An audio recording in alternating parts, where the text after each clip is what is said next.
if the elevator or something. So you want us to start letting people in one at a I'll time? let people in, sure. Hi, Rabbi Carrie.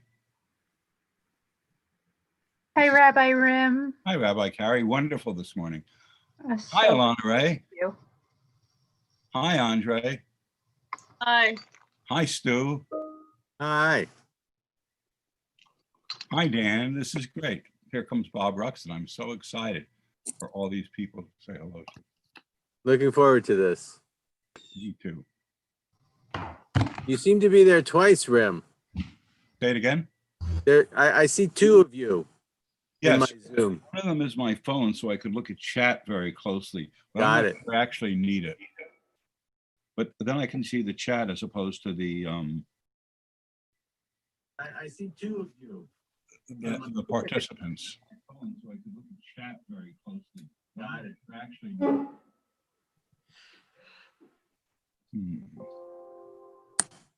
Hi, Rim. Who is that? That's Alana Ray. Hi, Alana Ray. I need to tell people the undercover patterns that are here.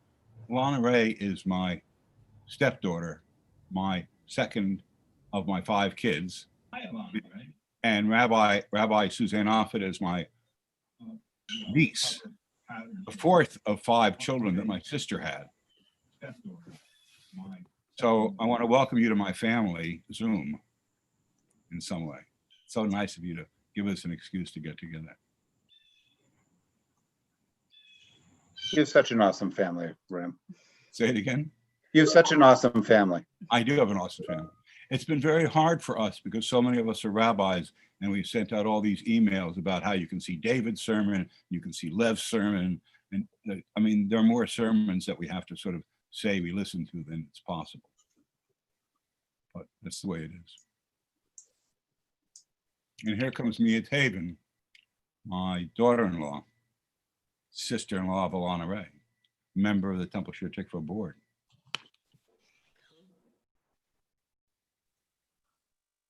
And here comes Mia Taven, my daughter. Rim. It's 3 o'clock. Yes, Yes, it is 3 o'clock. 3 o'clock. I'd like to welcome everyone here to this next hour of intimate conversation and revealing of grief and kaddish. It's divided into 2 parts. The first part I'm doing with Rabbi Suzanne Offit, whom I'll introduce in a minute. She's my niece. And aside from her professional credentials, she and I have shared the deaths over our lifetime of my father, my mother, her bubby, and her mother, my sister. That's how we always call when we talk to each other. My sister, I say. My mother, your sister. That's our language for Phoebe.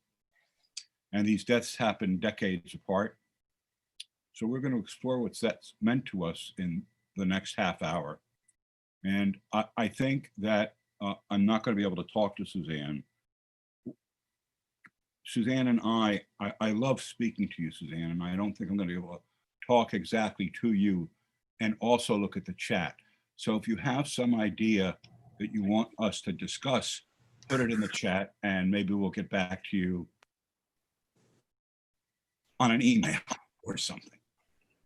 And then I'm going to turn the floor. Is there still a floor? I'm going to turn the floor over to Ina Lipkowitz. More than 10 years ago, Ina and I spent 3 years or 4 years at Shir Tikvah doing adult education in a partnership with St. Mary's and Parish of the Epiphany. And it was very, very, very powerful sharing and very powerful learning. So Ina is a wonderful teacher in her own right, and she's in the first year of mourning for her dad.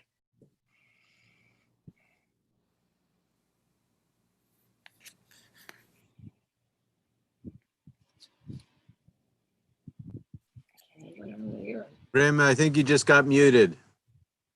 Yeah, he did.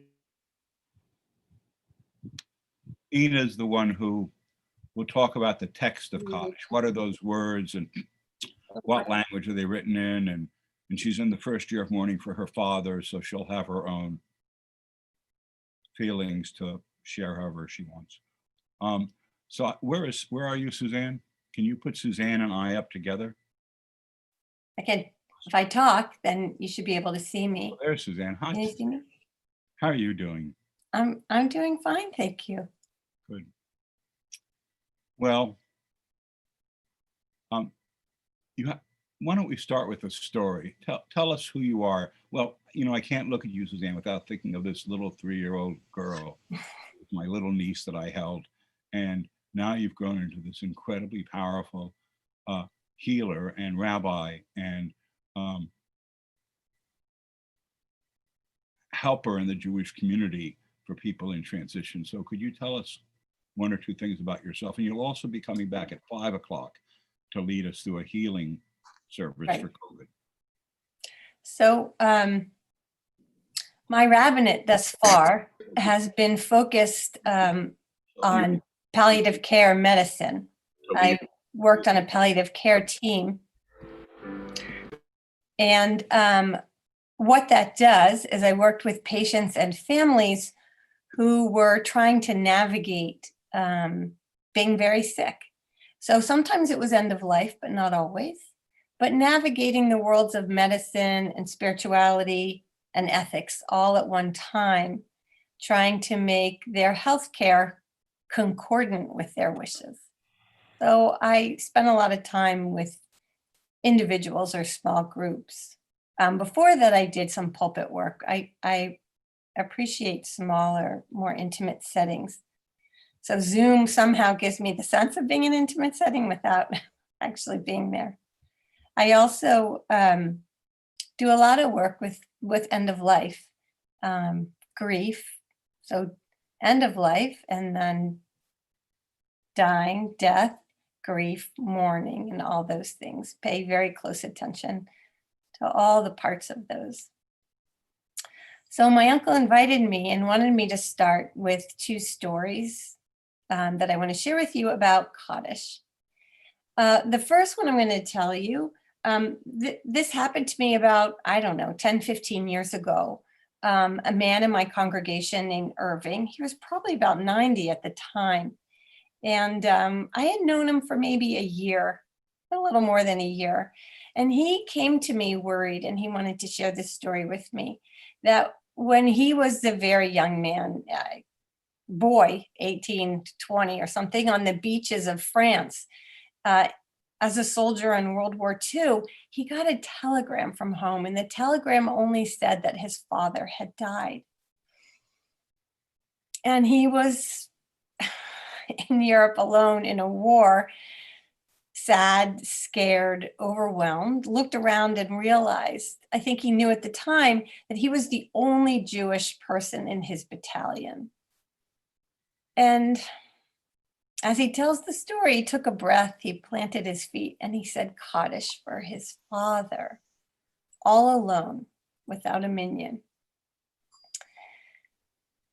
And he looked at me and he said, Rabbi, I said kaddish.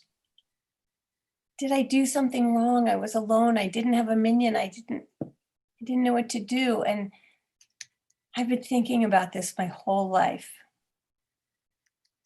So many things went through my head, which is why hadn't Irving talked to another rabbi? But he had asked me. And so I decided to answer him with a full heart, which was, Irving, you did nothing wrong. You responded the way a Jewish son responds to the loss of his father. You were grieving. I think your father would be so proud of you to know that that's what you did with your sadness and grief. So he looked at me and he really started to sob. And he shared later that the secret of his life was finally put to rest in a very grounding, meaningful way. I can't imagine, Irving carrying that for close to 60 years that he thought he did something really wrong.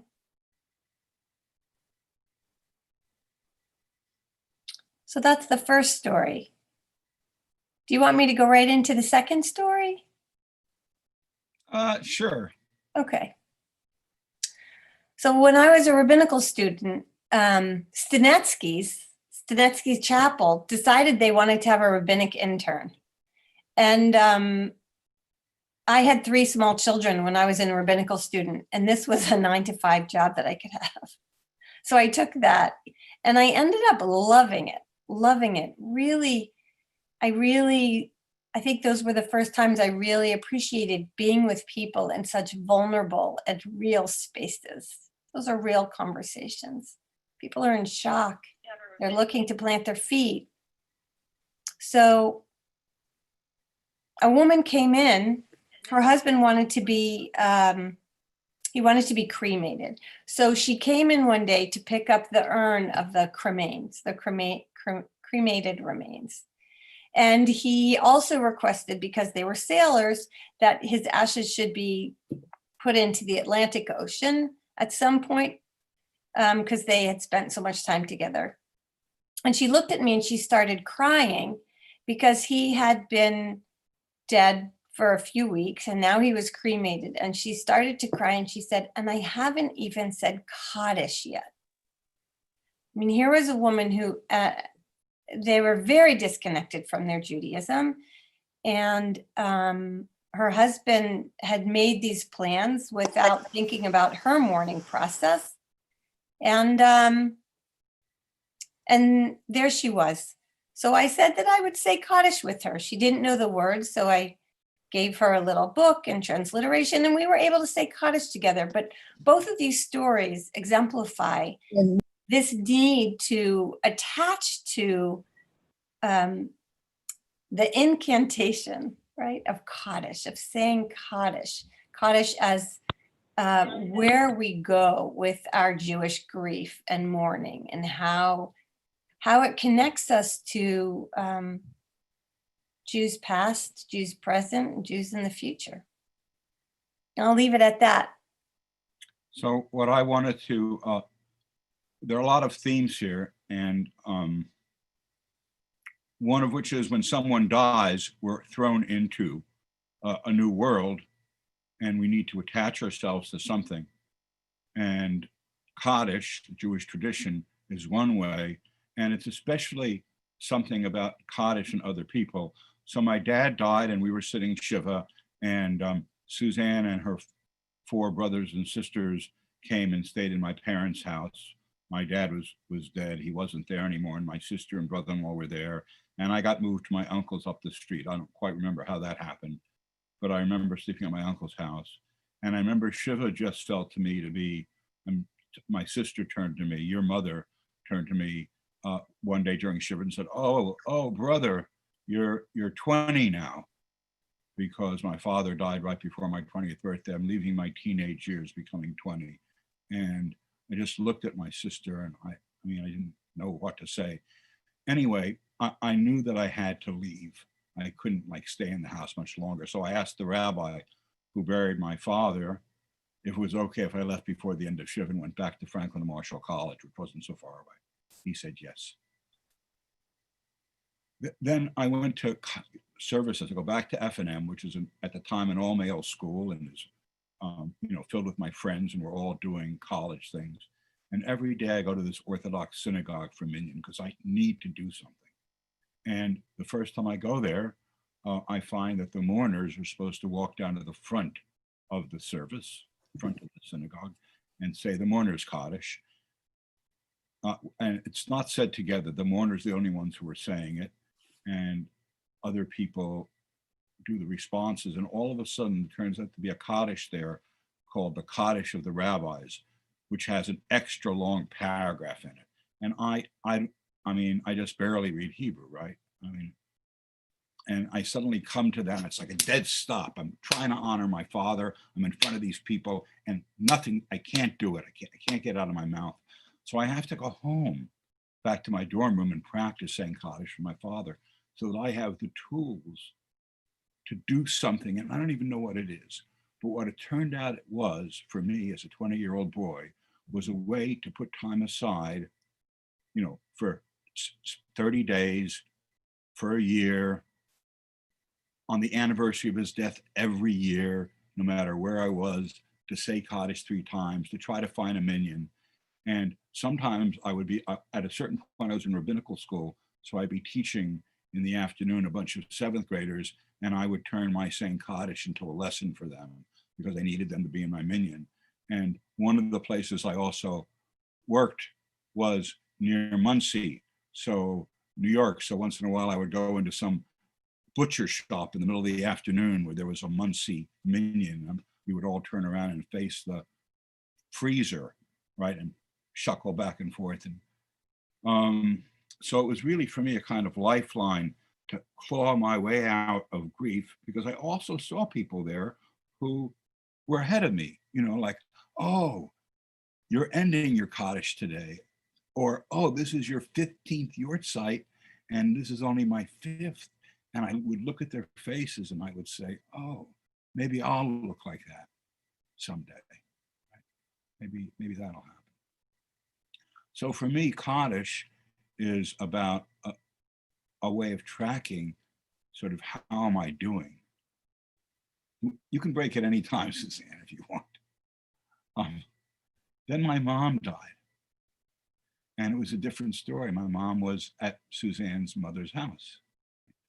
She was dying, Anne was there, and I had to leave her because I had to come back to Boston to do an interfaith wedding. This is 1996, and I was the only rabbi who could do this interfaith wedding.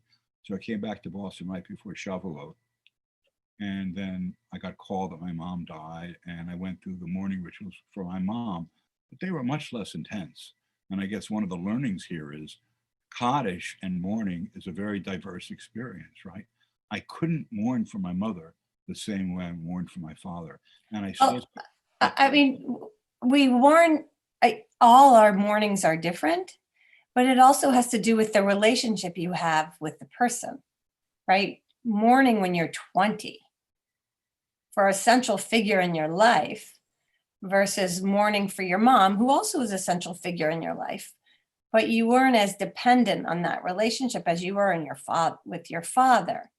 And so we could go into a little conversation about complicated grief or ambiguous loss, but it's a complicated grief to watch your father be sick as a boy and lose your father as a young man versus watching your mom have a life and grandchildren and love and see her die when she was older.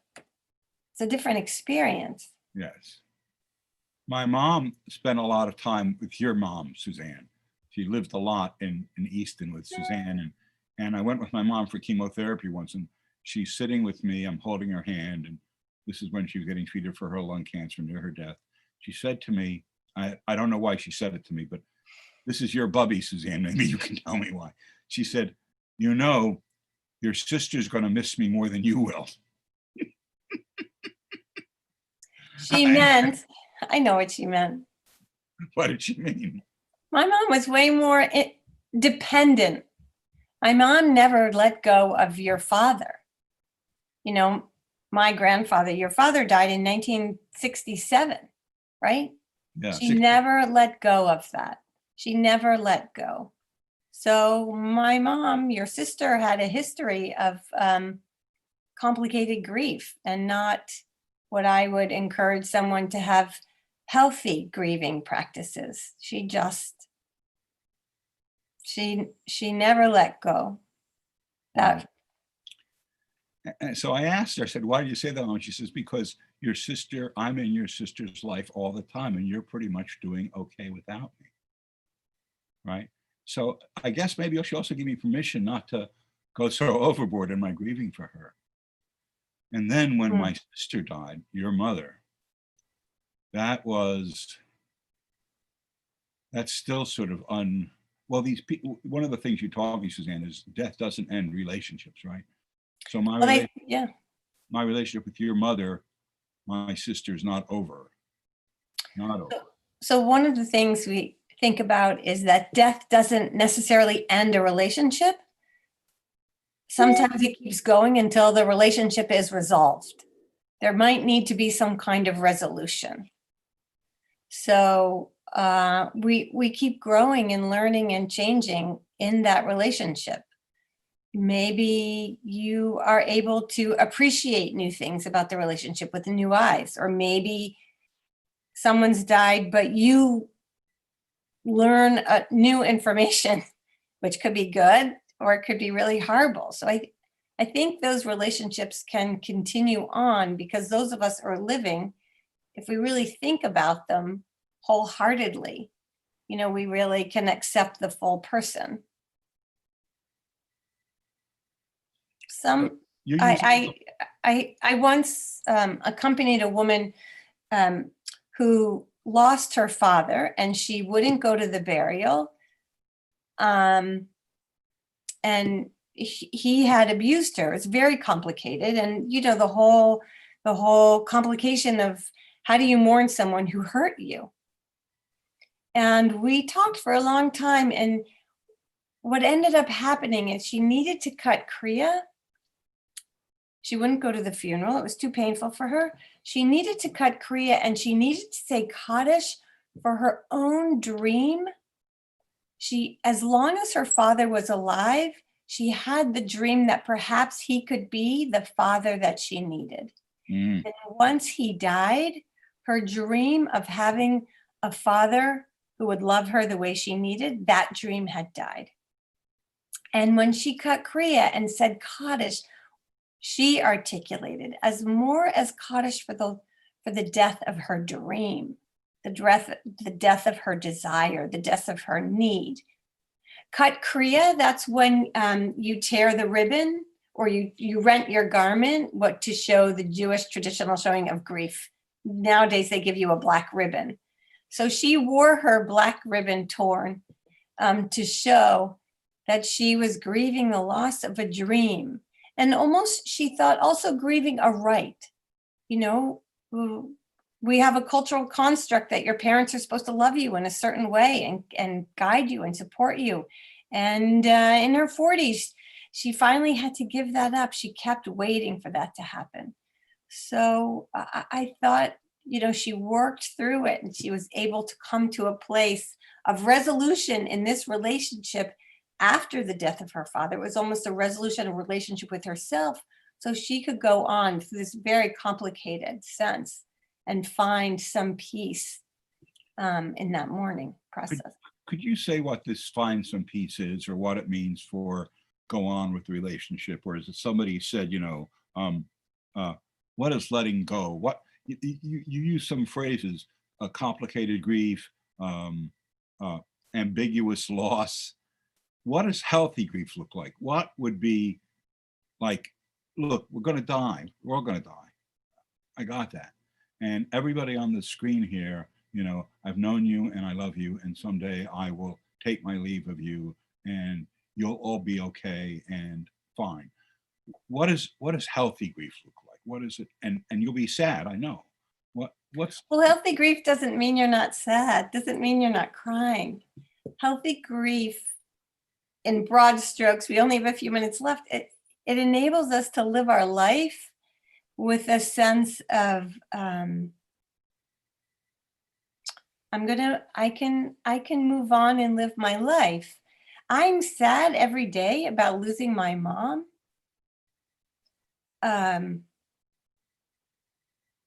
But I'm still living fully. I'm living fully. So sometimes you need to talk about it. Because I work in the hospitals, working with older people or anyone who is dying, when my mom died, I needed to take 2 months of work off and have therapy a lot. I couldn't go back to sitting with dying people again. It's very complicated. So we need to figure out what our issues are that we have. Complicated grief could be relationships. Let's even in the Yom Kippur liturgy, we have to live each day as if it's our last. So we have to make sure we say, I love you and thank you and I'm sorry and I'm proud of you, right? Those unresolved conversations. An ambiguous loss is a loss, ambiguous, right? So my mom had dementia from stroke. So it was ambiguous because I really lost my mom a couple years before she died. The term actually came up, I think, during the Vietnam War. A psychologist came up with this term because these people would be told that their loved ones had died, but they never saw the body. They didn't see the person alive. They didn't see the person dead.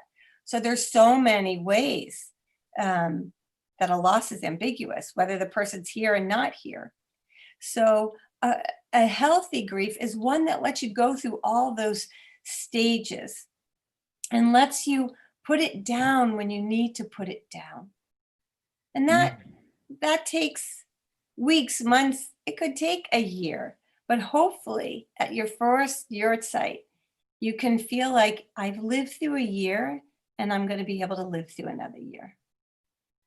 Without excessive, whatever excessive is, well, a lot of grief, anger, sadness, all those things. I highly recommend therapy. So sometimes that's the way to get through this, to talk through that relationship, to get to resolution.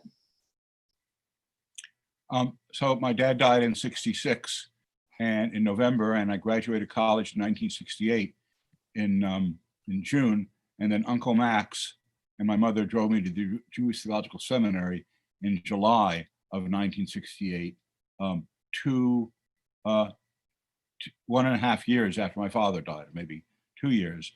And I thought I was done, right? I thought, oh, I'm through this. No, I always had this fantasy that if my dad had lived to see me enter the seminary, somehow I would have been braver.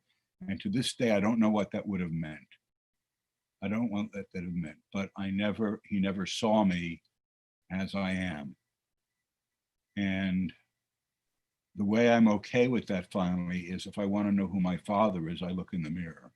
Because thanks to my grandchildren, and thanks to how I saw my dad be with you and your brothers and sisters, I am with my own grandchildren the way he was with you guys when you were little, you know? So I think that my dad's in me, and that's where I am now. So when we say, may their memory be a blessing or of blessed memory, you know, what is it we're taking from that person? And we are holding it and using it in our own lives. So if the person was loving with children or kind or whatever, then that's the blessing that you're taking from them and carrying and using it in your own life. And that's also legacy for them. Yeah.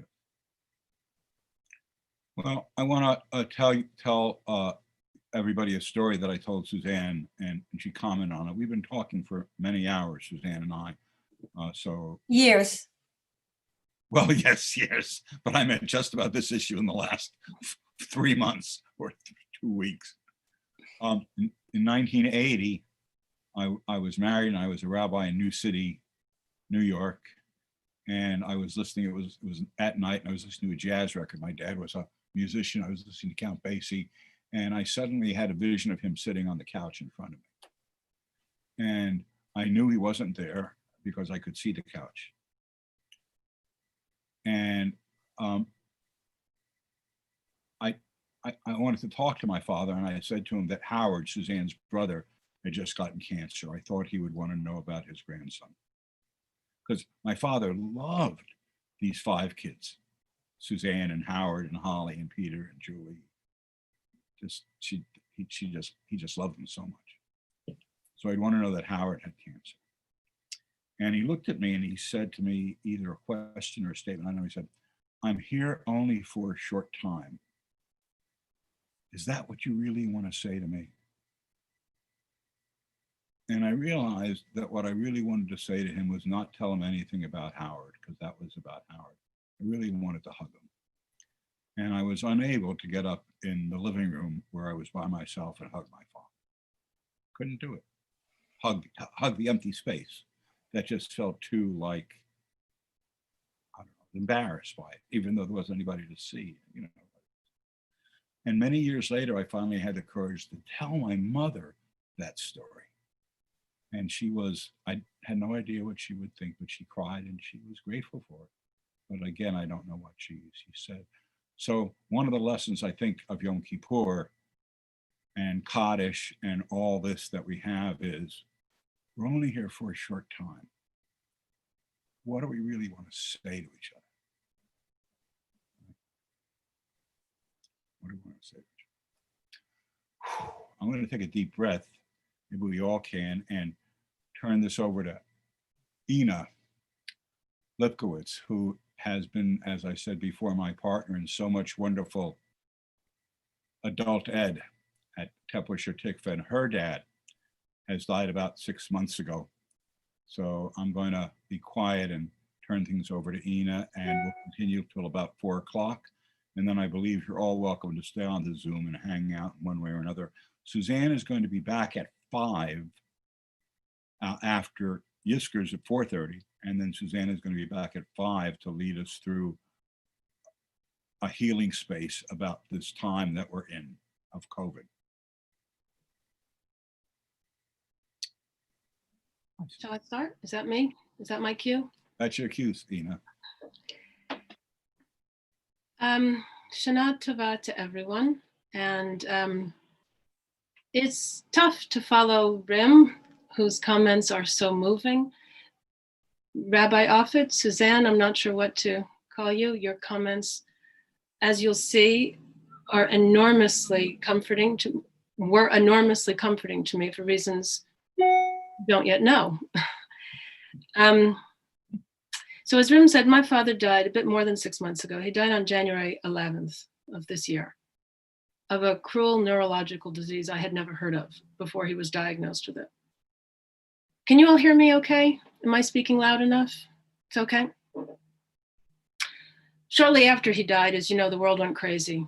And we watched as hundreds and thousands of millions of people died of a disease none of us had ever heard of shortly before.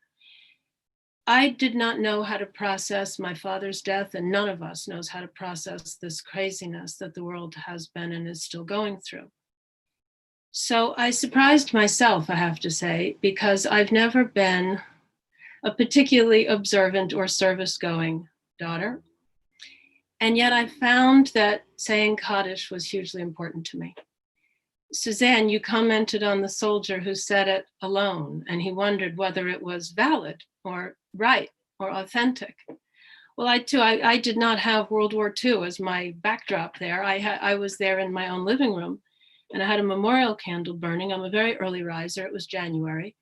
And I would wake up every morning around 4:30 in the morning, go downstairs and see this candle against a dark sky outside. And I didn't want that candle to go out.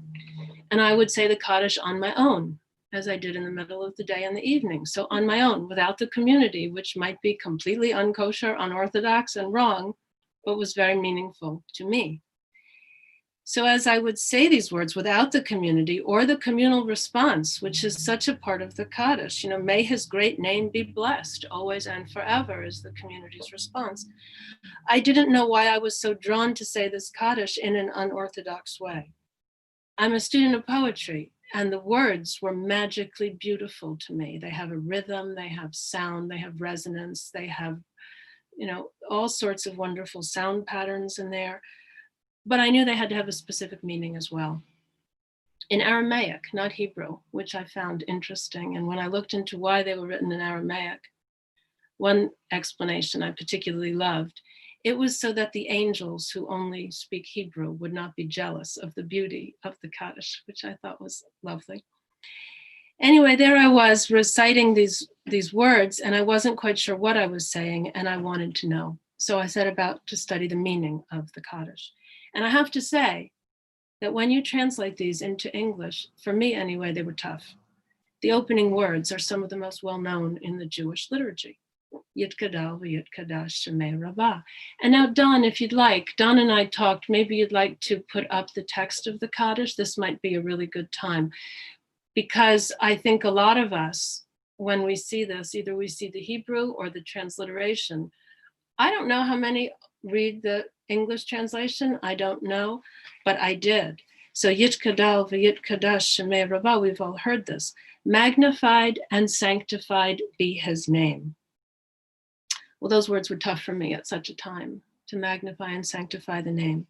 And it went on, V'yamlich malchutei b'chayechion uvyomechon. May he establish his kingdom during your lifetime and during your days. And all I could think of was that my father's lifetime and his days were over. And then it got harder after the communal response. It sounds so beautiful. Yitbarach v'yishtabach v'yitpa'ar. Maybe we should go to the next slide. Right. Yeah, here we are. Yitbarach v'yishtabach v'yitpa'ar v'yitramam v'yitnaseh v'yithadar v'yitaleh v'yithalal shemei dekudusha b'richu. It sounds poetically and rhythmically beautiful. It means blessed and praised, glorified and exalted, extolled and honored, adored and lauded be the name of the Holy One, blessed be he. At such a time, it was very hard for me.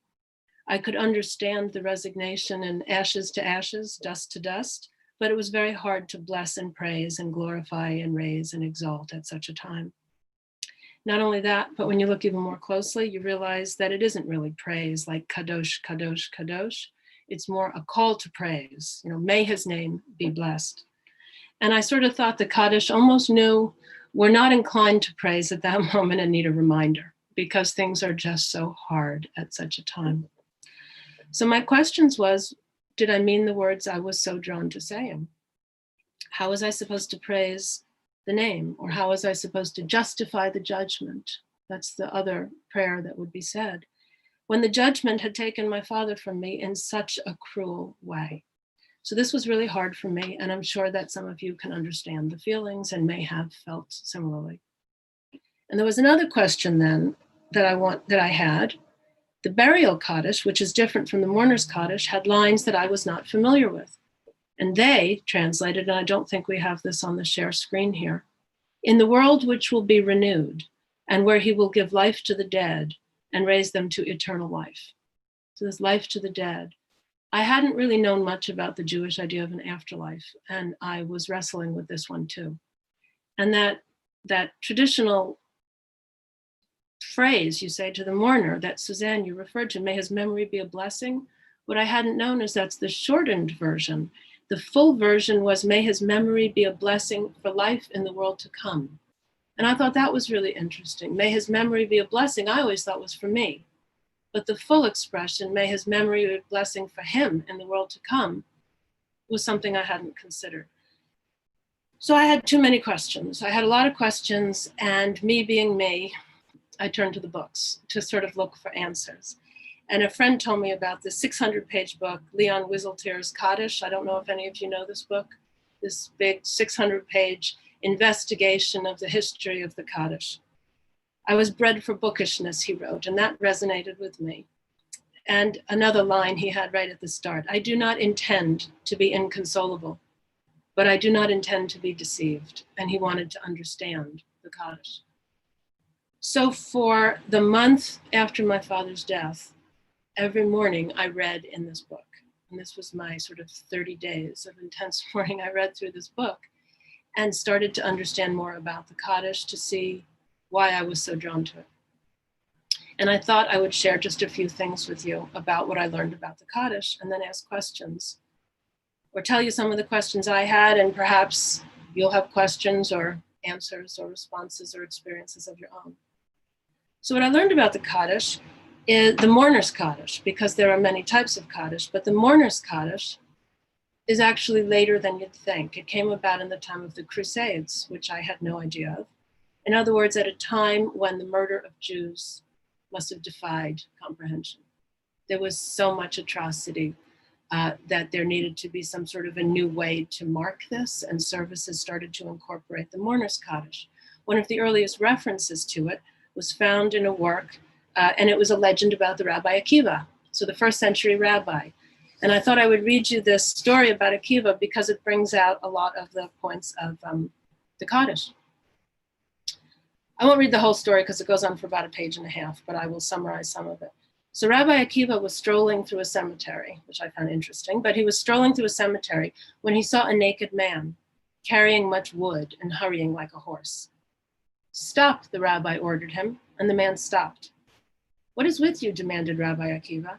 What is this harsh labor of yours? If you are a slave and your master is so harsh, I will free you. If you are poor, let me make you wealthy. And the man answered, please, Rabbi, don't stop me. My supervisors will become very angry if I am late. Rabbi Akiva answered, well, who are you and what do you do? The man replied, I am dead. Every day they send me to chop wood, upon which they burn me every night. Rabbi Akiva asked, and when you were in this world, what was your work? I was a tax collector, the man answered. I would favor the wealthy and persecute the poor. So asked the rabbi, have you heard anything from your supervisors about how you could be redeemed from your punishment? Yes, the man replied, I heard from them, but it's something that can never happen.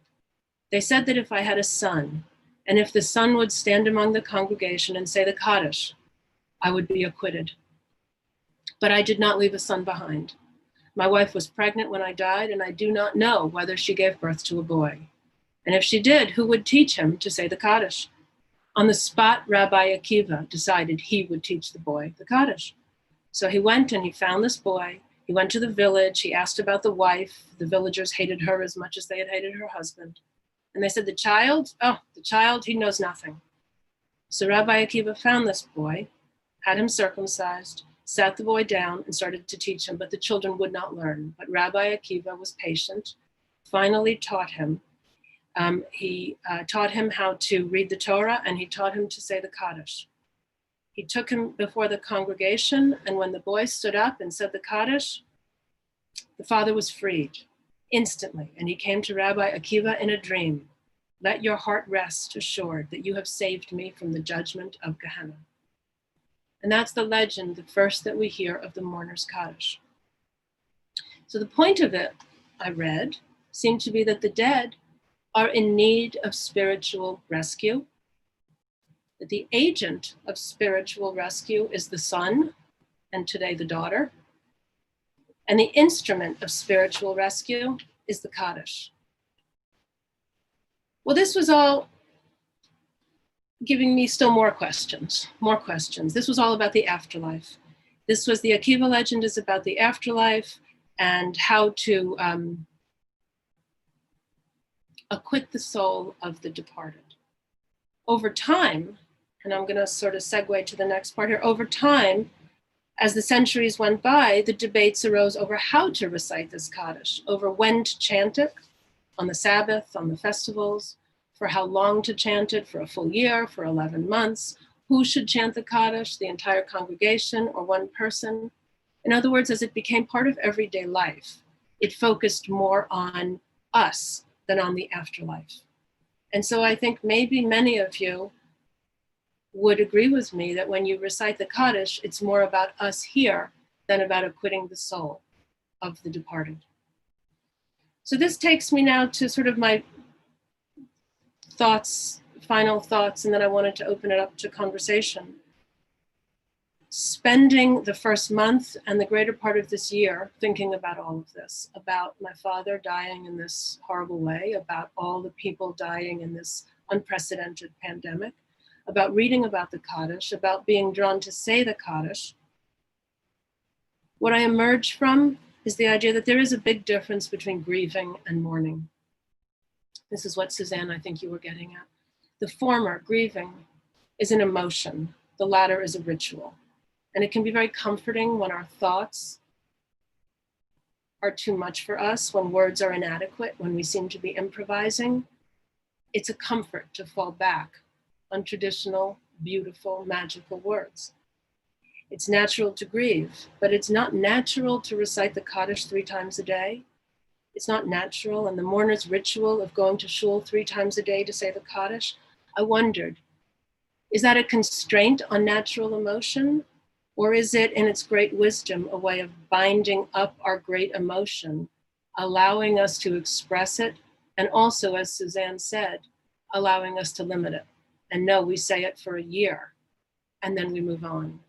So it gives us words, it gives us structure, it gives this terrific grief a shape, and a shape has limits, and it comes to an end.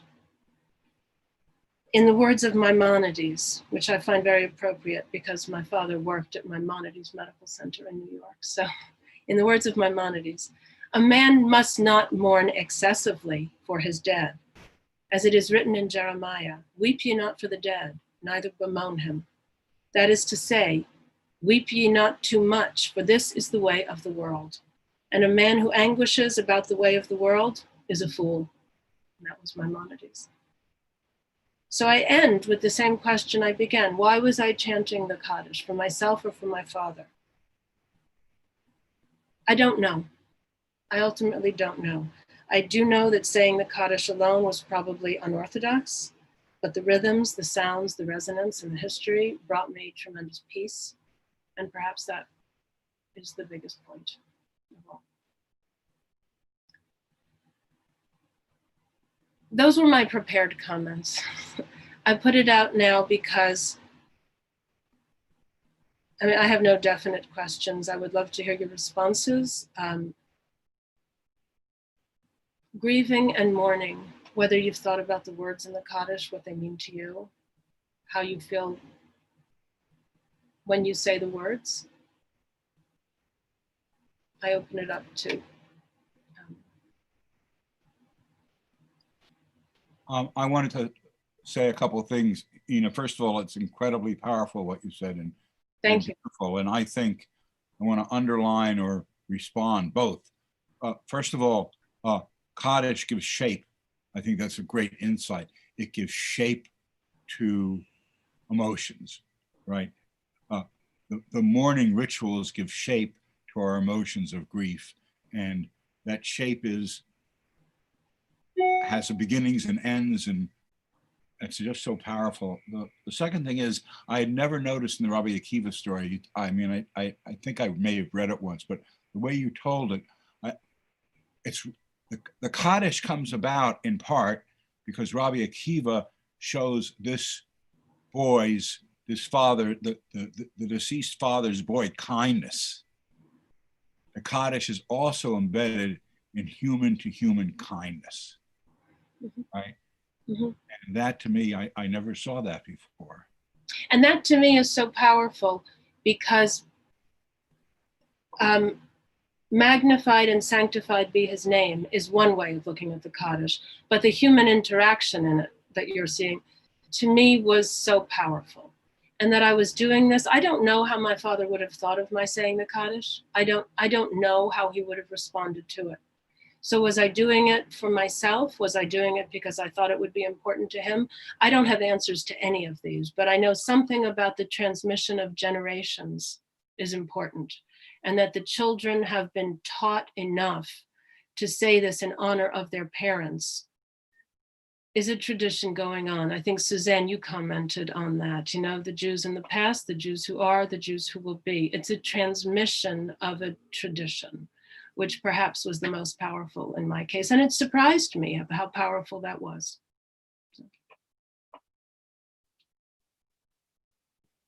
I think it really gives you solid ground to stand on when there feels like there is no solid ground. It gives you that structure and somewhere I need to be when and what it is I need to do. When I had my kaddish year, during that year came on one of my best friends who lost her husband and two friends who also lost a parent. And we would walk to Shul together in the evening. And I think the walk with my friends was way more powerful, but equally as rhythmic and forceful as standing in services and saying kaddish with them. Mm-hmm. So if you're in a smaller community and you share, Angie, you also talked about that, but just, someone else is grieving just like me. Yeah. And maybe I went to the books. Maybe that just says who I am. I communed with someone in a book who had lost a father, and many of his words resonated with me.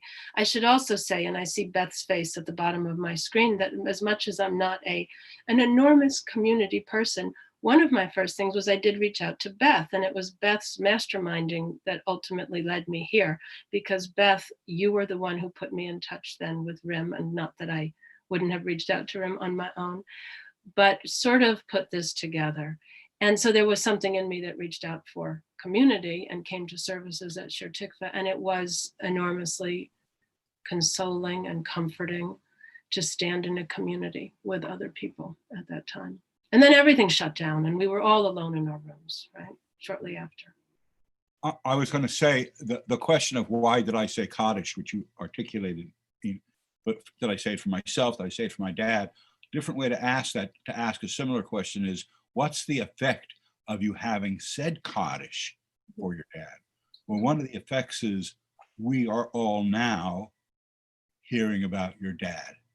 The echo of your dad's life is right here on this Yom Kippur. And I'm sure many people listening here resonate with this, because none of us is without loss or grief, right? So that everybody, this could be, certainly my father was very dear to me, and you all have people very dear to you.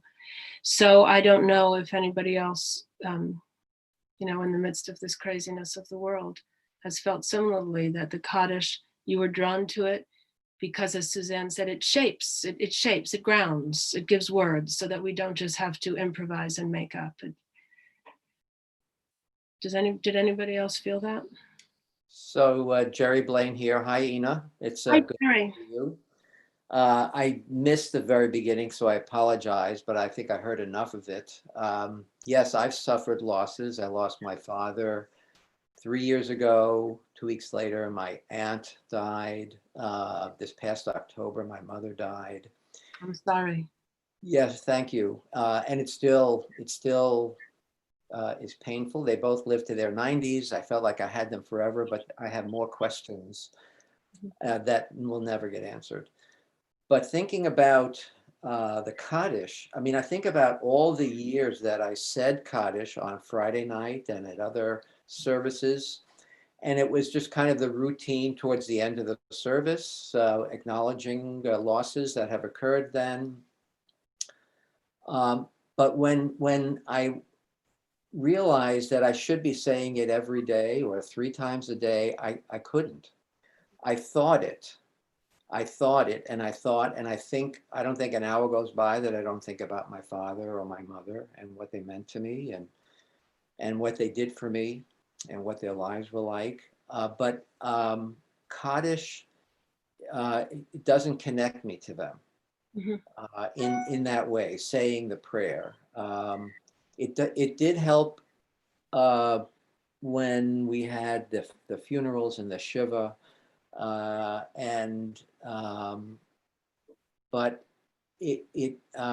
my parents were very Jewish, but they were not very observant in that way. Ironically, my father was agnostic most of his life. Really, to not go into details, they both lost tremendous numbers of family in the Holocaust and escaped the Nazis. They didn't escape. Well, my parents did, and with me as a baby. But on his tombstone, I put the epitaph that my father repeated the last years of his life. God has been good to me. And somehow, and maybe it's the same thing that there are no atheists in foxholes, that saying, and maybe that was his way of saying, well, I hope whatever comes next is going to be good. But that resonated for me, that his repetition of that. And so that's what I put on his tombstone. But saying kaddish, I don't feel that strong connection to it somehow. But I do have the book, the Leon Wesseltier's book, and I've had it for years. And now you remind me that it's sitting on a dusty shelf, and I am going to read it. So thank you for that reminder. You're welcome. So, I love this is Audrey Roth.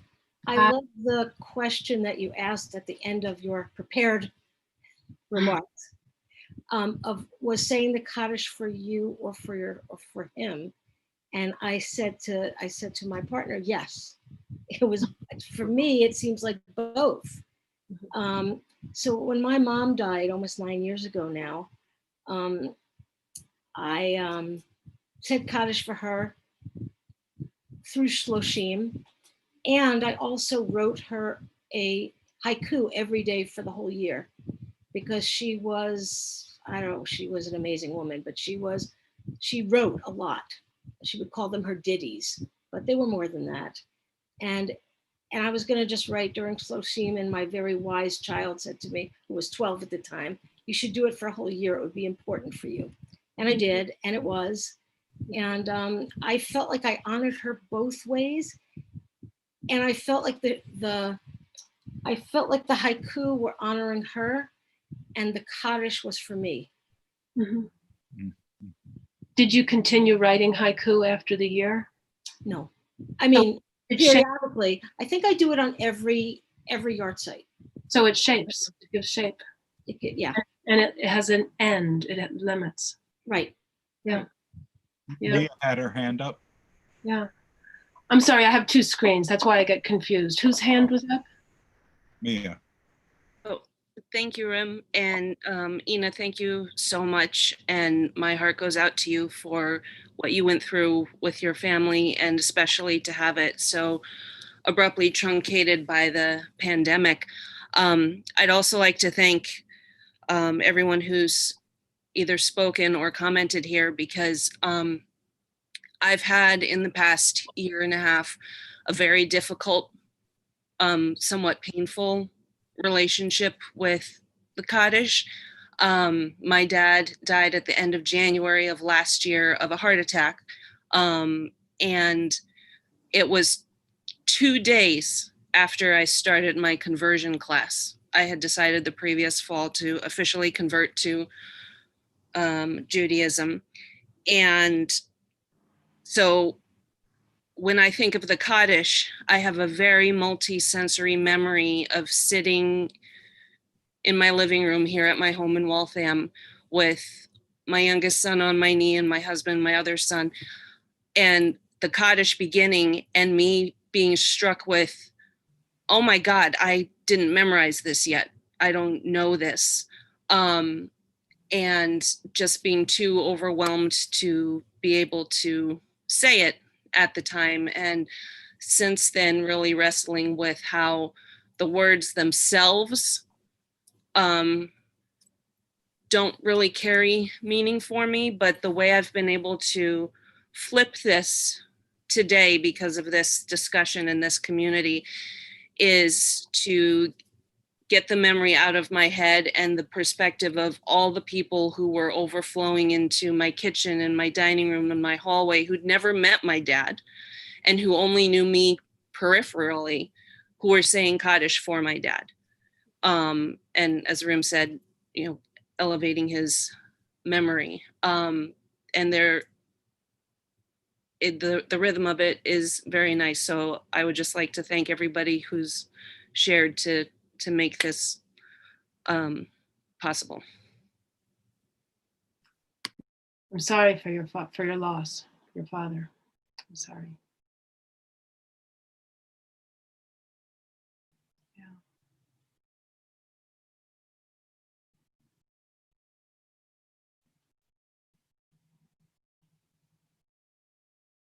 Andre, do you have a question or a comment?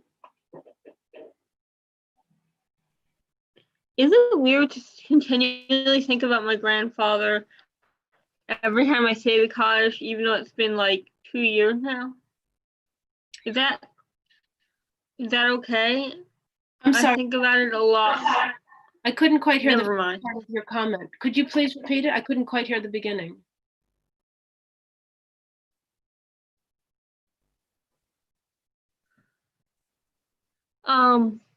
I often think, I guess it's more of a comment, but I think of my grandfather often with the kaddish because he gave me a very large gift right before he passed. And so I still think of him often because he stepped up and paid for me to do a program that was supposed to help me with my mental health. And then he died like a week later. So it was kind of like a last. Yeah. It was a way of showing how much he cared. And that's your memory of your grandfather. That's beautiful. Yeah. That's very beautiful. That's what you remember of your grandfather. How much he loved you. Yeah, he was such a great person. Mm-hmm. Thank you. I'm sorry. I'm sorry for your loss. It's a beautiful. It's been a couple of years now, but it doesn't. But I still think of him every time I say the kaddish. Maybe that's what Rim said earlier. So you're keeping his memory alive. Yeah. Thank you very much.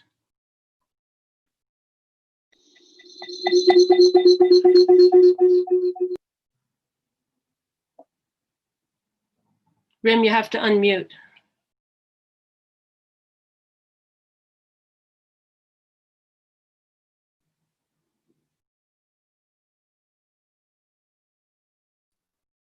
Hello, can you hear me? Yes. Thank you. So for some reason, wow. I want to end this formal part of the session by reminding everyone that at 4:30, there's Yiskar. And Yiskar is a different rhythm of kaddish. Yiskar is about all of us who have lost anybody at any time to come together, right? It's not just like, well, this is my first year, or this is the anniversary of my father's death.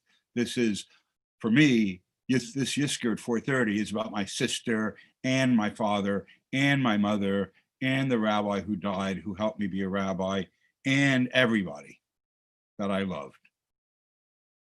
So Yiskar is, oh, wow. And it's 4 times a year. It's not just Rosh Hashanah, it's not just Yom Kippur, it's Sukkot, it's Shavuot, it's Pesach. And I just want to sort of remind everyone that that's available to us if we want it. And also that I find the Shir Tikvah community and Zoom to be so important in healing. And I'm not sure what the next half hour is supposed to be about. I think people are welcome to stay on and chat with each other. But I want to thank you so much, Ina, for your work. And I want to thank Suzanne for her stuff. And I want to just make sure that we all know that we're only here for a short time. And let's say what we really mean if we can. Thank you very much. I just want to make a quick announcement. You all are welcome to stay on.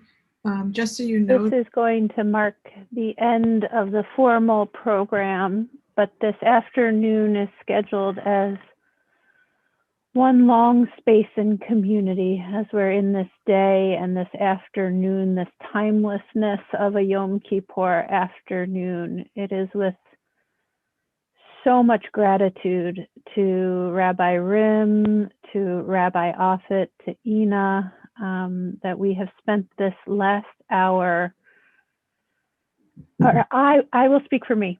I have spent this last hour considering and remembering, crying and feeling held in my tears.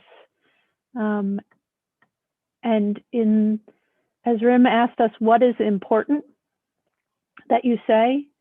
That is important for me to say to you three. Thank you for holding this community in this time, because this wisdom will continue with us, working our way into our hearts and our souls in the quiet of this afternoon and throughout. Thank you so much for this gift. We are going to leave our Zoom room open. this afternoon. It's like town hall where you're sitting on the steps outside and you're chatting with your neighbor, and you're needing to be in community but not quite in the sanctuary. That's a hard thing to recreate, but we offer this next half hour in this room for people to just be, if you don't want to be alone right now.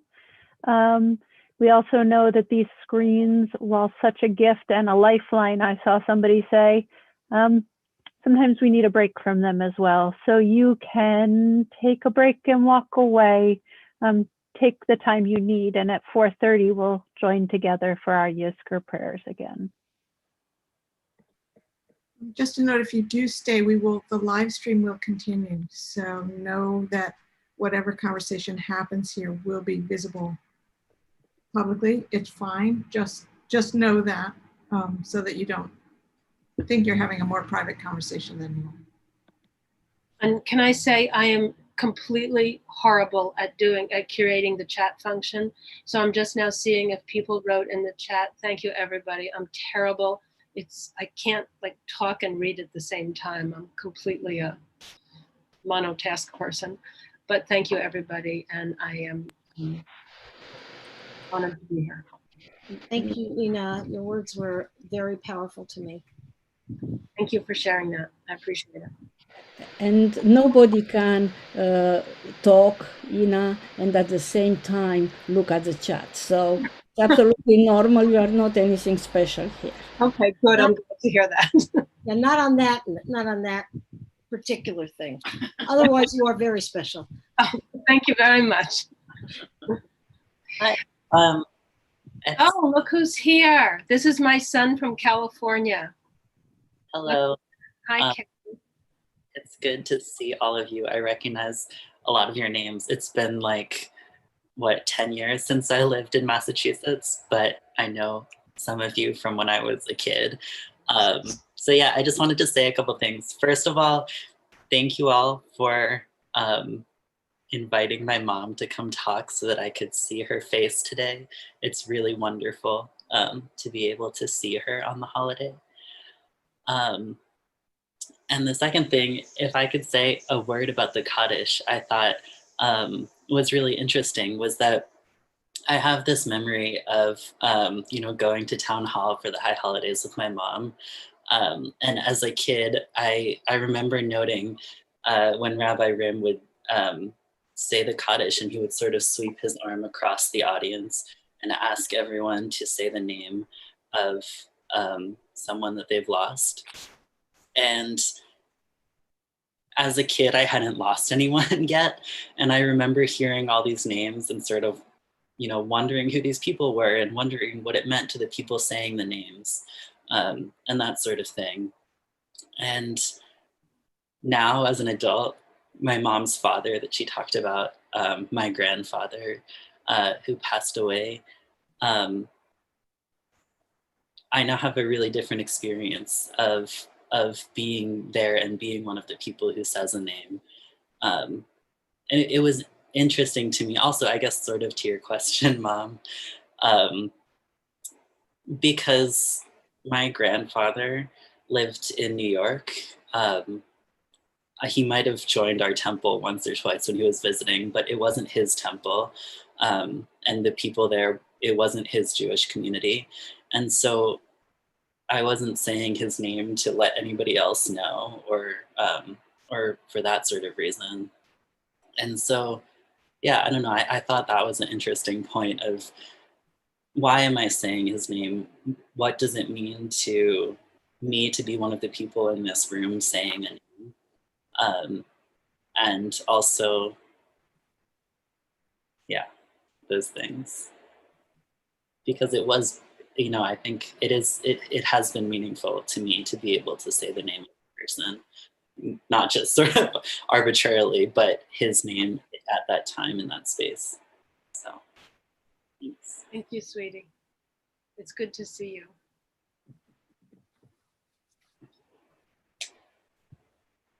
See, talk about transmission of generations. There you go. So Karen Grossman here. Hello. Hi. So what was said about the transference of thoughts from one generation to another, the routine or the ritual of saying the mourner's kaddish. I was in my early 20s, a sophomore in college, when my father suddenly passed away of heart problems. And I flew back to Pennsylvania from New York. And every time there was the mourner's kaddish in my den at home, I believe after my father had been buried and people came to the home afterwards and said the mourner's kaddish. At that time, they were not bat mitzvahing girls, so I had not had a bat mitzvah, but I had been through 4 years of Hebrew school and attended services mainly with my father, who was from an Orthodox orientation. So in that time, I joined all the men in the den who were saying the mourner's kaddish for my father, the only girl, the only female. And I clearly remember visualizing standing beside him, my father, in the synagogue where I had been educated, and saying the mourner's kaddish with him. And he was there by my side or watching me in some way, pleased that he had passed on the tradition.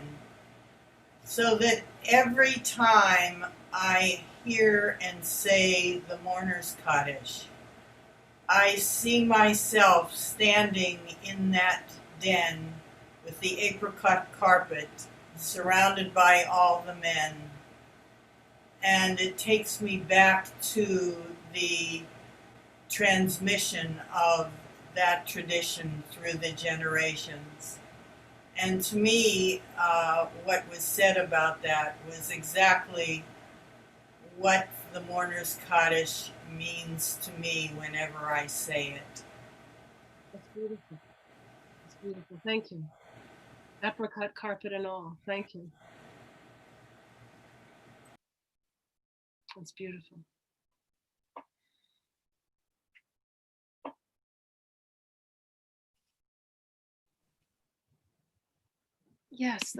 Yes, Charles, do you have a comment?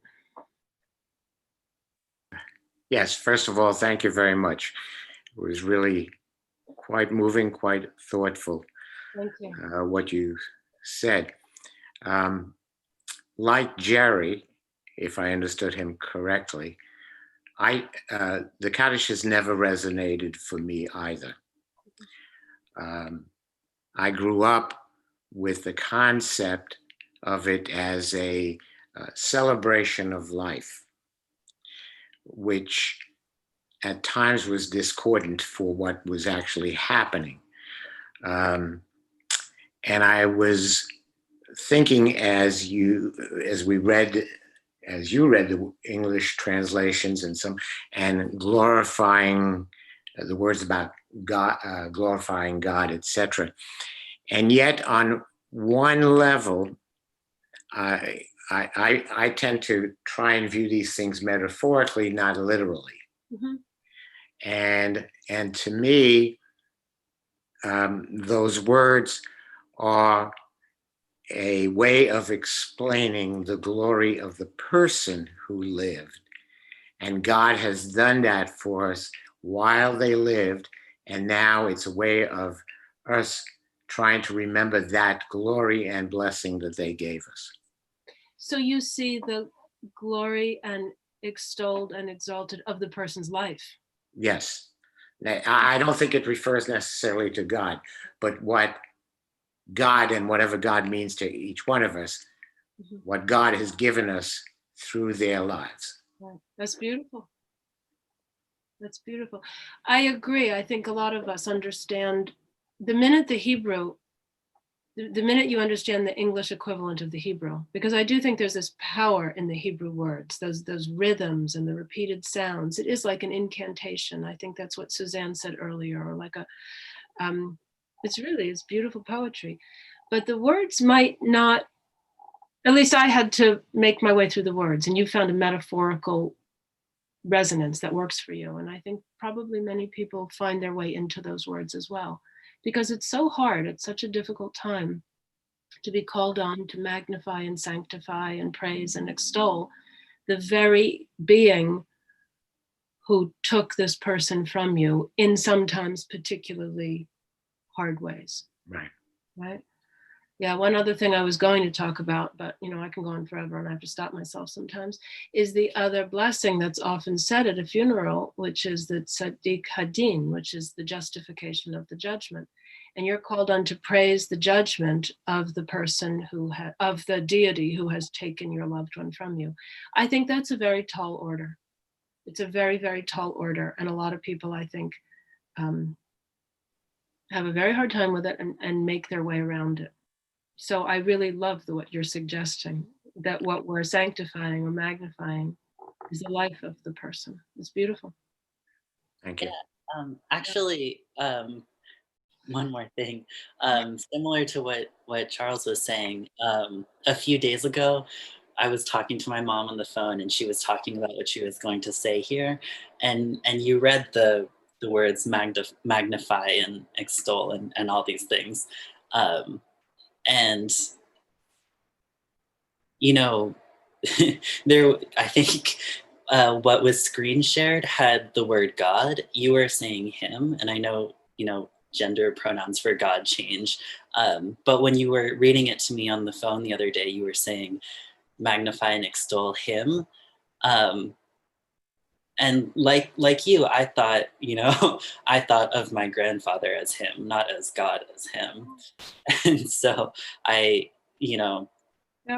explained to me what you meant, but my thought when you were saying it to me originally was magnify and extol and bless him, my grandfather. Right, that's interesting. It's very interesting. Is Andy Oram still here? I think earlier I saw he had a question. Andy, are you here? You are there. I saw, when I looked down, I saw Andy Oram has a question. I would say we have to grab onto what we have. I don't think the kaddish is a wonderful vehicle for mourning, and it was just instituted that way sort of by accident, I think. Oh. So that's what we got, and it has been meaningful to me, just as a ritual, not because of the words or. Yeah. So it's not the words, but the ritual. Mm-hmm. Yeah. Yeah. Thank you. It's always hard to tell in these Zoom meetings who's here. I see a lot of names and static images, so I don't know if I'm talking to an empty room or if there are still people involved. Amy, should we? Here. What? I'm here. Plenty of people are still here. Yeah.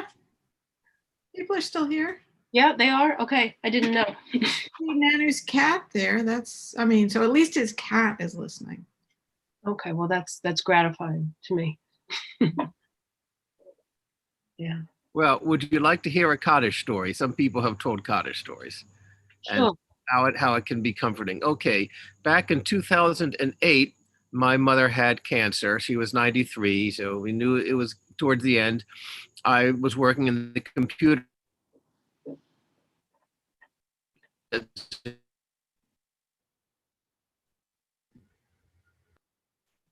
I think your screen froze. Maybe a month later, another conference. I guess it's not. I guess people aren't hearing me too well, but I think it's okay. I can continue.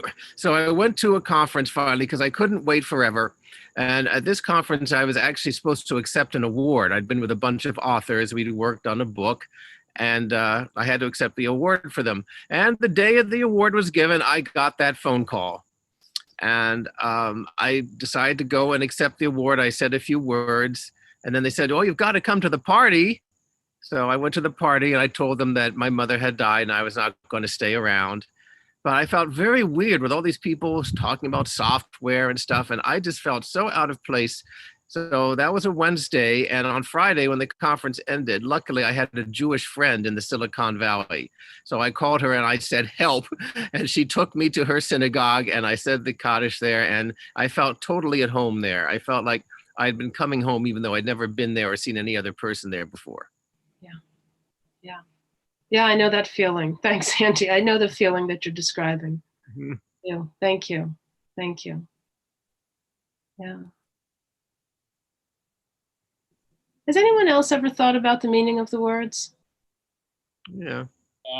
I thought actually of them in similar way that Charles did, and that it's the problem is that for me in saying it is the wrestling that you have with those two emotions about the life affirming side and then the memory of the people you've lost. Yeah. So yeah, a lot of times I make my way about halfway through the kaddish, and then I have to pause. But the last lines of it, Oseh Shalom Ben Romav, I mean, they're very, they have a very reaffirming tone and cadence, and it kind of brings you back to, a hopeful or a peaceful emotion in place, and that's I think what they try to do. I think I agree with you completely that Oseh Shalom Bim Ramav, and it sort of takes down the emotion and let us have peace. And I agree, it's a beautiful ending to that. Yeah. Yeah, thank you. Yeah. Is that Nanu there? Would you like to say something? It brings long lost memories. I'll start with something ironic. I was in Japan. I traveled a lot. I was in Japan when my father passed away in Israel. And to give you a synopsis, you have 48 hours for the burial. Son, no son, daughter, present, it doesn't matter. You have 48 hours for the burial. That's the law of the land. So I had to fly. The only flight I could find, there was probably Osaka to Tel Aviv via Frankfurt, New York, and finally Tel Aviv. I had about 28 hours of combined flying time and waiting in the airports. What is ironic is that I had a copy of the prayer in Hebrew, and I was sitting in the plane. I had a window seat. I couldn't move too often to walk and essentially grieve those moments.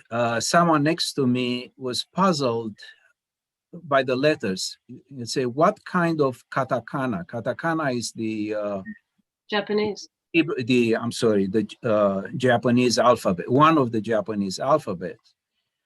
So, was ironic trying to explain to the gentleman next to me that this is Hebrew and it's a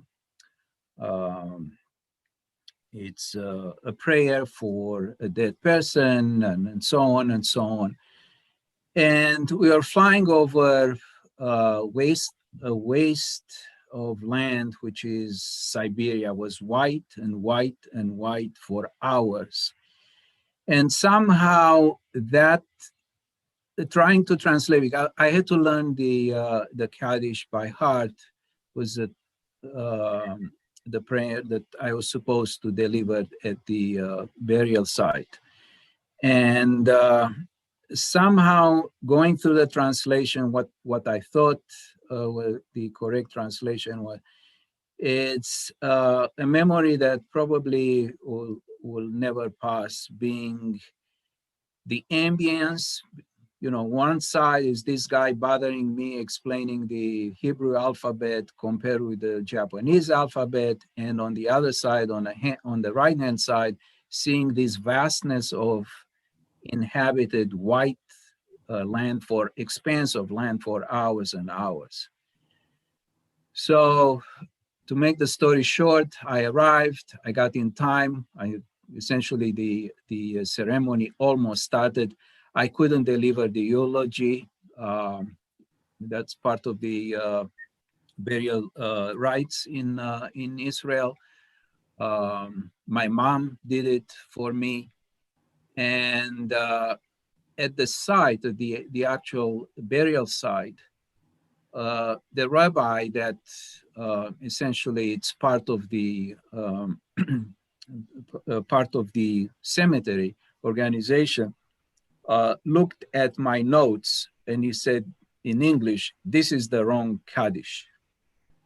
Please don't recite it." So now I learned that there are two, one for the burial site, and they are very strict. It's a, Orthodox run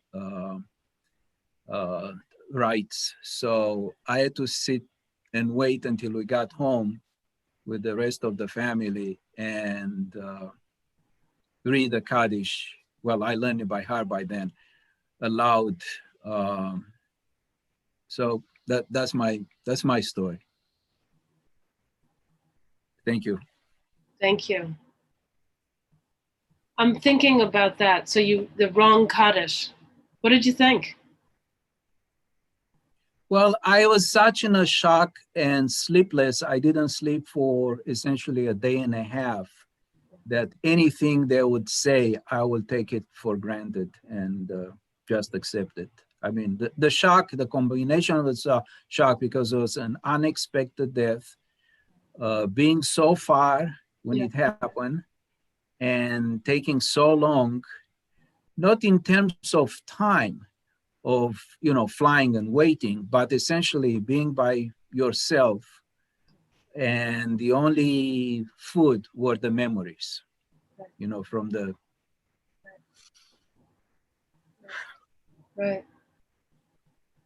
first hike in the mountains till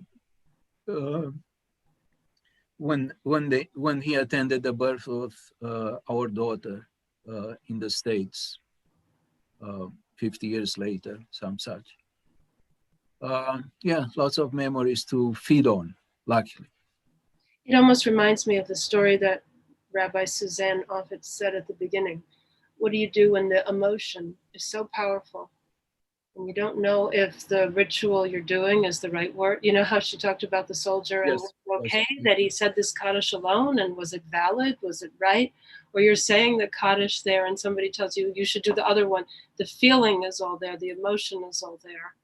That's right. So probably that was let's call it the shield that made me immune to because some of the people in the audience, especially from my family side, my father's family side, were very insulted that, they didn't let, the guy came all the way from Japan and you didn't let him, didn't let the son recite the kaddish, even was the wrong one. Right. But the feeling. I was so shielded by the as you said, so nicely, by the emotions and the memories that anything could happen. I would accept it. I accepted it. I mean, it happened. I accepted it. I'm glad. And I'm sorry for your loss. Thank you. Thank you. Audrey, did you want to say something? Oops. I did. I pressed the wrong thing. Sorry. So for me, the kaddish has been, I've been through, not the kaddish, but I've been through several iterations about how I feel about the kaddish and what speaks to me. And at first it was just the ritual, because I don't know Hebrew very much, enough to have been bat mitzvahed, 10, 11 years ago. But the ritual of it and the idea that my ancestors have said it for, hundreds of years now, and that when my grandfather died in 75, and then my father in 85, and my mother in 2011, every time I said that, it was meaningful to me because they had said it, and because their parents had said it, and back and back and back, and that has a profound collective meaning to me. But as I've sort of evolved in my, I don't want to say Jewishness because there's so many ways of being Jewish, but in my personal journey of Judaism, I read the words sometimes in English because I can't really understand them in Hebrew, but I read them in English as I am reciting them in Hebrew, and I find them really meaningful and comforting. And maybe part of that is also the ritualistic aspects of it, but more to me, I always feel like there's a God within that's part of how I hold God. And so that part of me is very moved by this entire prayer. And also its poetry, which speaks to me very, very intensely and personally. Thank you. So I need to jump into this amazing conversation, which has been so beautiful, to let you know that the Yiskar service is going to start in 2 minutes. So I think kind of let's gather all this amazing, beautiful energy and love and kindness and gratitude and transition over to that. So thank you, everyone, for sharing these incredible and beautiful and difficult stories. So Thank you, Amy. Thank you for managing. Thank you. Thank you to everybody. Thank you. Thank you. And what a perfect way to move into Yiskar from this. Yes.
We turn to our communal healings, Yiskar service, our service of memory.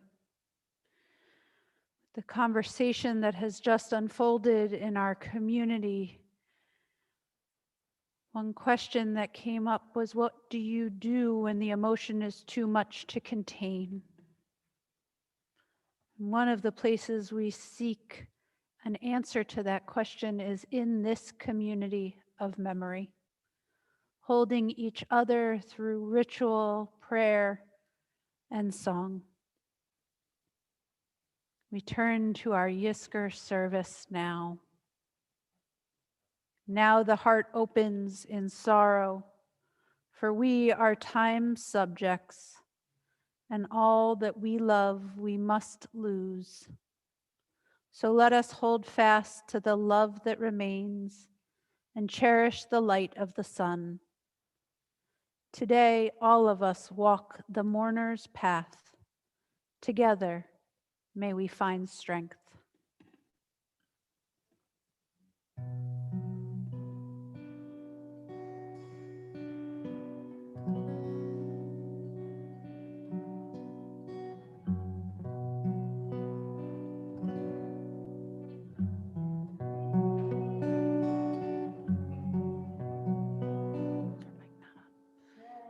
Lo yigamer le'olam.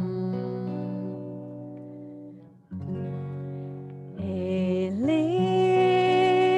Eli, shelo yigamer le'olam. Hachol ve'hayam, rish rush shel hamayim, berak hashamayim, tfilat ha'adam, hachol ve'hayam, rish rush shel hamayim, berak hashamayim, tfilat ha'adam. O Lord my God, I pray that these things never end. The sand and the sea, the rush of the waters, the crash of the heavens, the prayer of the heart, the sand and the sea, the rush of the waters, the crash of the heavens, the prayer of the heart.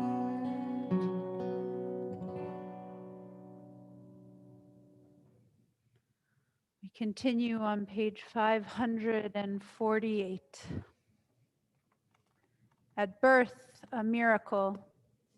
You light the spark in every human soul.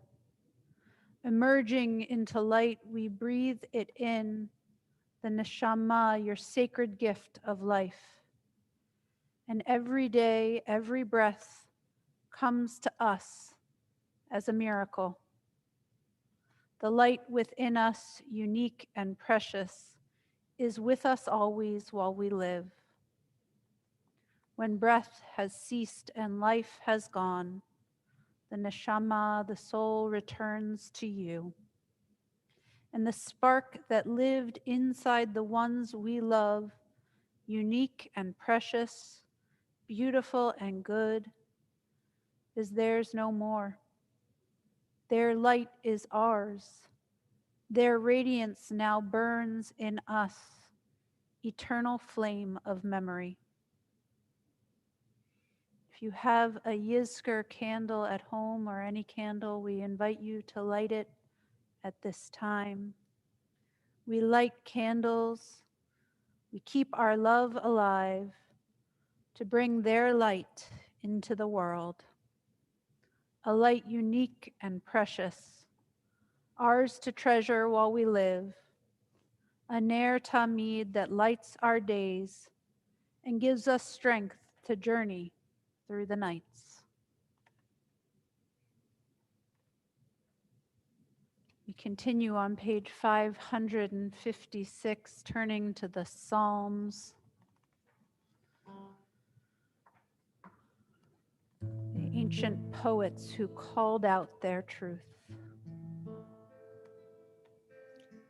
Esa einai el heharim me'ayin yavo ezri. Esa einai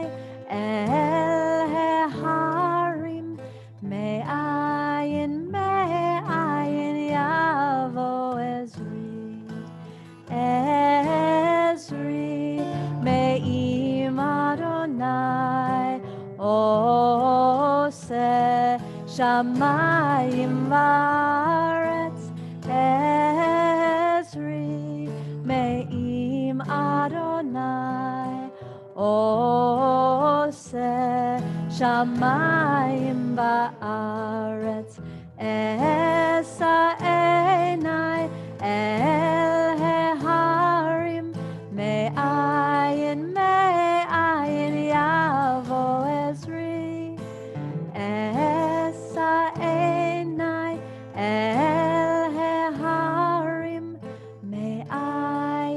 מאין יבוא עזרי.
An invitation throughout this service to turn to the Yiskar book, which was provided in PDF form, lists the names of our beloved loved ones of our community.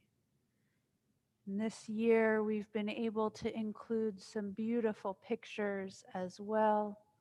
So throughout this service, we invite you to reflect on that book as well as be present in this community.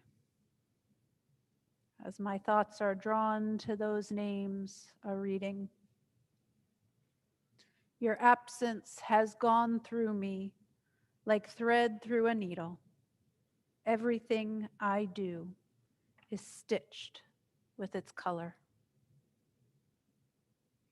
We turn to page 593 for Psalm 23.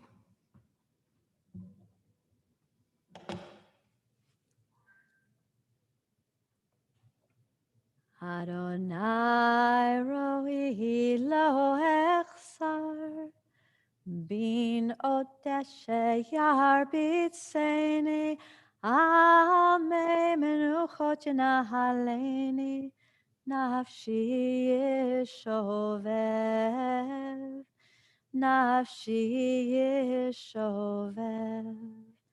Yancheni v'magle tzedek, למען שמו, גם כי אלך בגיא צל מוות, לא אירא רע, כי אתה עמדי. שבתך ומשענתך, המה ינחמוני, תערוך לפניי, שולחן נגד סורריי, נגד סורריי. דשנת ושמן ראשי, כוסי רוויה, אך טוב וחסד ירדפוני, כל ימי חיי. ושבתי בבית אדוני לאורך ימים.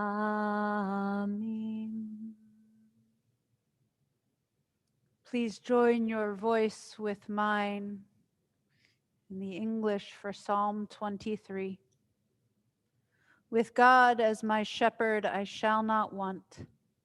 The Eternal makes me lie down in green pastures, leads me beside the still waters, restores my soul, guides me in straight paths for the sake of God's name. Yea, though I walk through the valley of the shadow of death, I will fear no evil, for you are with me. Your rod and your staff, they comfort me. You prepare a table before me in the presence of my enemies. You have anointed my head with oil, my cup overflows. Surely goodness and mercy shall follow me all the days of my life, and I shall dwell in the house of the Eternal forever.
One morning, shortly after my mother died, a hesitant tap on the shoulder stopped me as I left the synagogue where I had just finished saying the mourner's kaddish.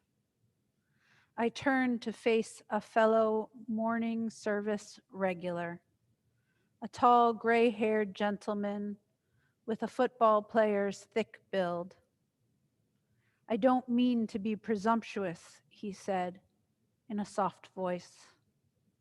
"I know you're very sad right now, but I wanted to tell you that I went through that too when my father died several years ago. And here's the thing, believe it or not, I am as close to my father now as when he was alive. Maybe even closer, because I have come to understand him better. He is inside of me. I hear his voice. We are still that close." Then he smiled and waved goodbye, leaving me to ponder the words that I began to understand only years later. What he meant, I think, was that our dead inhabit us like ghosts. The trick, as he knew then and I have learned since, is to befriend them rather than have them haunt us. They will greet us on sad anniversaries as well as in joy. We will imagine a deceased parent's response to her grandchild's arrival, or we will call back from memory the words or actions of the one person to whom we would have turned were he or she still there. And eventually, when we hear that voice again, it will bring not just pain, but comfort and resolution. Amen.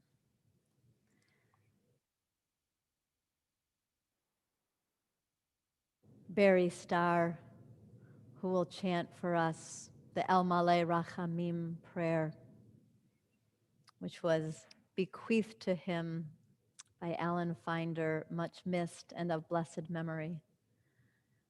A Yiskar prayer. May God remember forever our loved ones who have gone to their eternal rest. May they be at one with the one who is life eternal. May the beauty of their lives shine forevermore, and may our lives always bring honor to their memories. We invite you to rise, embody your spirit for El Malei Rachamim.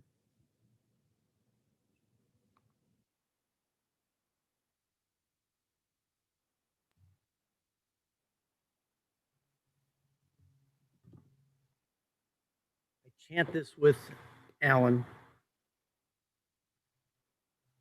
El Malei Rachamim Shochen Baromin Hamsei Menucha Nuchana Tachat Kanfei Hashchina Im Kedoshim Utorim Kizohar Harakia Mazirim Lenishmot Yakirenu Shehahu Olamam Barachamim Yasti Reim Beseder Kenafav Leolamim Bitzror, Achayim et net et nishmatam.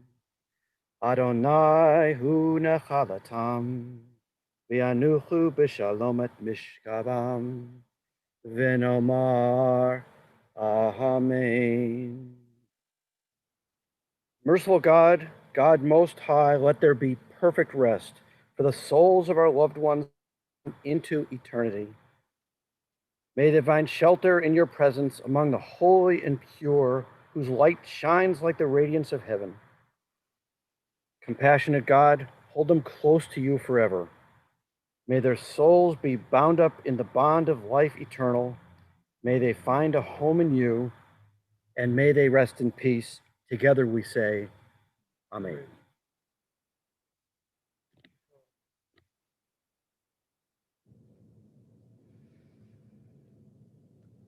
We miss them at celebrations when there's an empty seat at the table.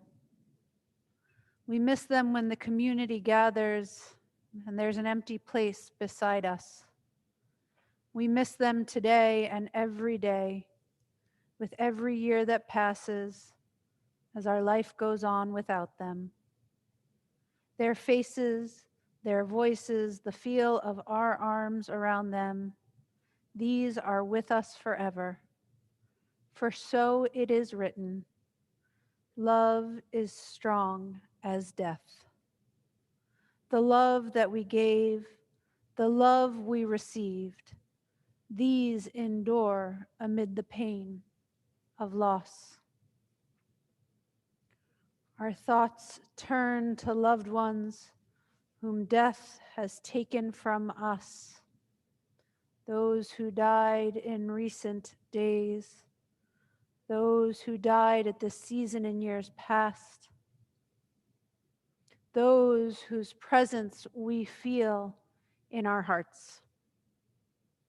Our hearts open as well to the wider circle of loss in our community and the whole world touched by grief at this time. Our voices mingle with the words of mourners' kaddish, weaving a community of support at this time. Please join with me, page 606. Please rise in body or spirit. Yitgadal v'yitgadash shemei Rabbah. Amen. Be'alma divrach yirtei ve'amlich malchutei.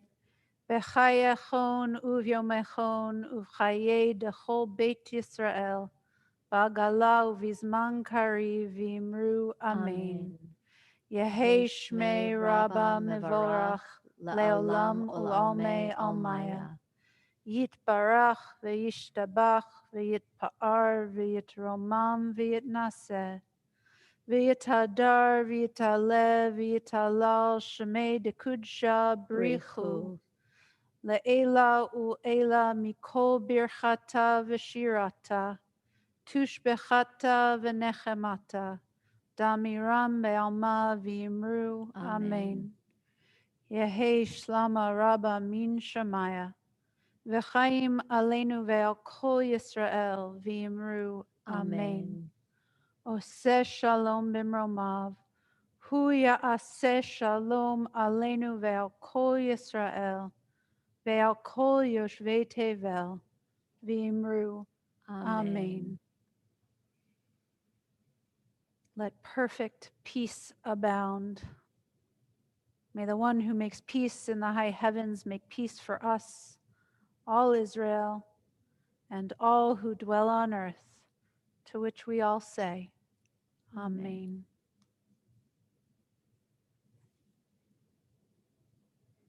We can. Those who sow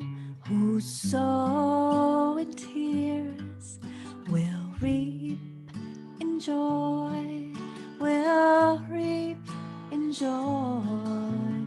Those who sow in tears will reap in joy. Those who sow in tears will reap in joy, will reap in joy. Those who sow in tears will reap in joy. Those who sow in tears, they will reap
So just a brief announcement. We're going to take just a few seconds break here. Please hang on while we address a technical issue.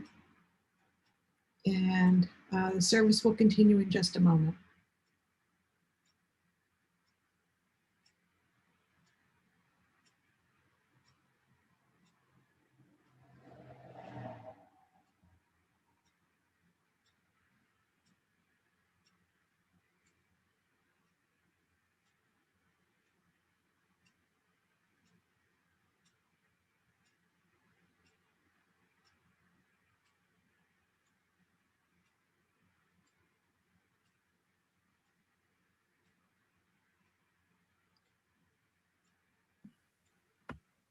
Thank you for your patience, everyone. We'll be right back, so please hang on. What are the chats? You see down right below the black box that just came up? Look at the black box that just came up. Yes. Right below it. There's the Oh, red chat. thing, chat.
Healer of the broken-hearted,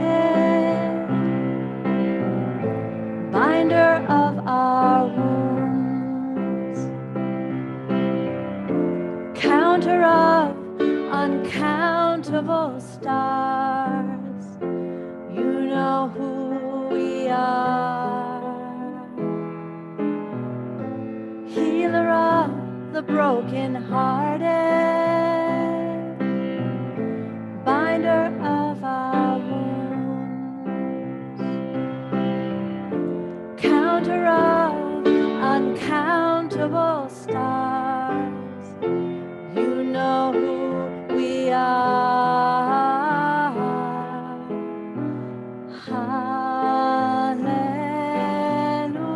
Hallelujah, hallelujah.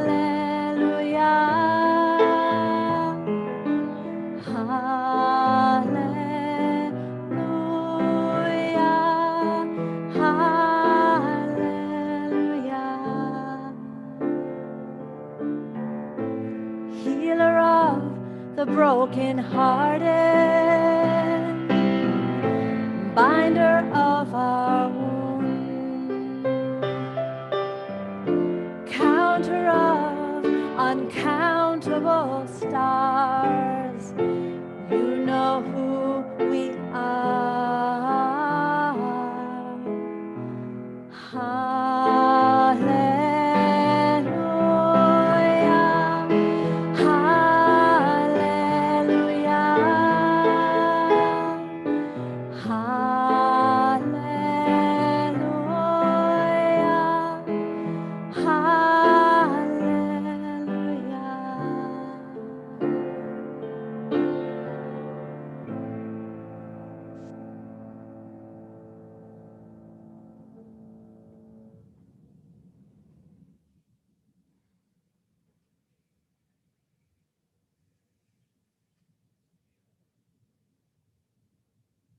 Welcome. We come together for healing in the best way we know how on these days. separate but apart. The sacred day of Yom Kippur is our day of atonement, of at-one-ment. We take our broken, even shattered selves, our shattered community, and our shattered hearts, and we are on a journey to becoming whole. Even the blasts of the shofar remind us, Tikiyah, 1 blast, Teruah, 3 blasts, a seemingly broken Tikiyah, and then Shavarim, the shattered blasts. The Tikiyah Gedola later today reminds us that healing, that at-one-ment is possible. Healing is not the denial of wounds and losses and brokenness. Healing is the work of articulation, exploration, acceptance of our pains. In that process, healing can begin. Healing is the resilience that enables us to get up and try again. Healing is facing our many personal and communal losses and finding the energy, the desire, the determination to keep moving forward. Healing knows that you are not alone, that you are loved, that beauty, kindness, and humanity are still in this world. This is a year like no other. So much loss, layers upon layers of loss. Losses both large and small. In our time together, I'm hoping that you will find your voice, that you can speak your own truth that emerges from deep within you to articulate your many losses and brokenness. I will offer you moments of invitation and moments of guidance, moments of quiet and moments of music, and moments to reflect and moments to find your own path to healing. The music will offer you a private space to process all the feelings you need to feel, to let flow all that needs to flow forth. The music will help animate what may be stuck and now can begin to be released. The music is an accompaniment for you on your path to find your own at-one-ment, your wholeness, your healing. So I invite you now to take one hand and place it on your belly, and take your other hand and place it on your chest, and just breathe. Just breathe. Feel the warmth of your hands on your body, holding you safely. And let the fullness of each breath fill your hands with the intention to heal. Let this breath and this warmth and this music open your heart to let your truths flow.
I invite you to take a deep breath and return to me.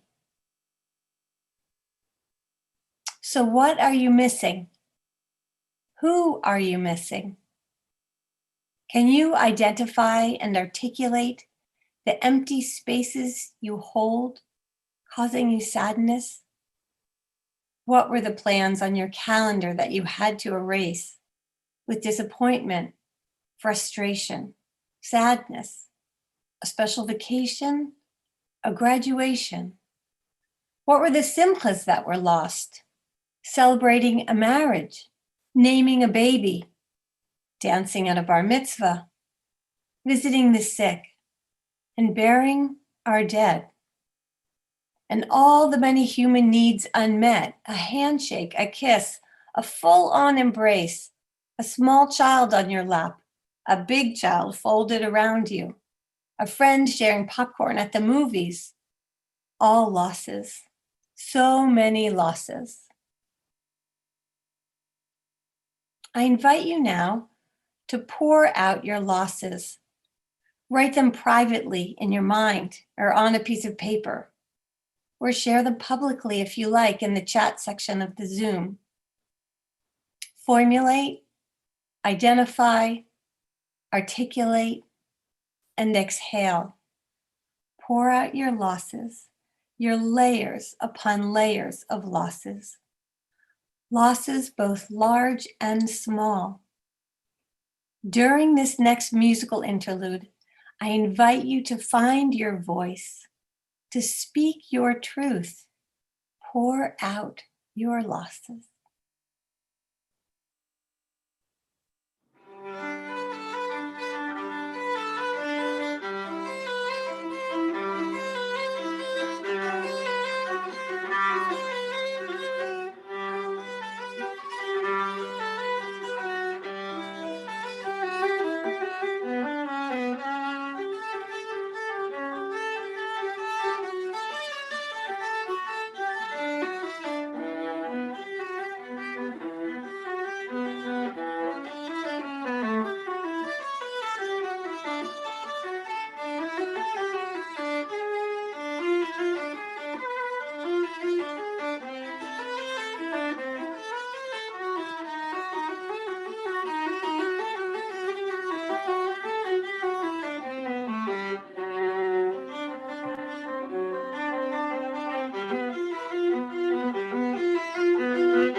I invite you to take a deep breath.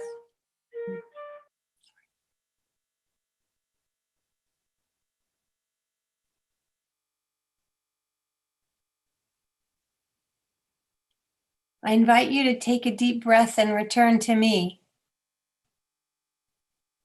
Together, we're going to read and experience a poem that I really love. and find it so meaningful in moments like this, moments of profound loss and ache. The poem is entitled Allow, and it was written by the poet Dana Folds.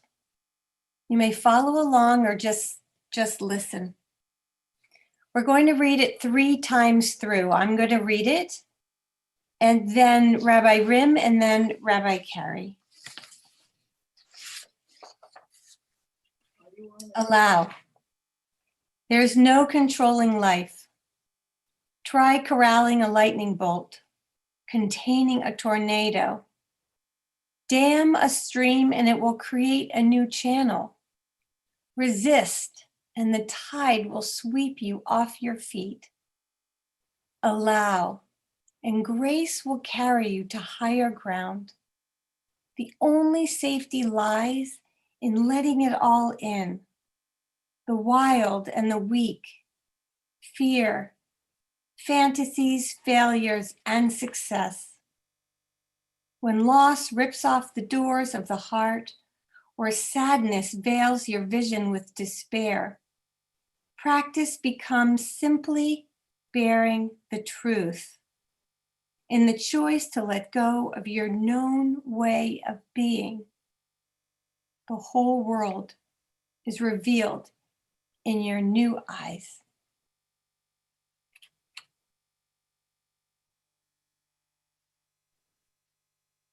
There is no controlling life. Try corralling a lightning bolt, containing a tornado. Dam a stream and it will create a new channel. Resist and the tide will sweep you off your feet. Allow and grace will carry you to higher ground.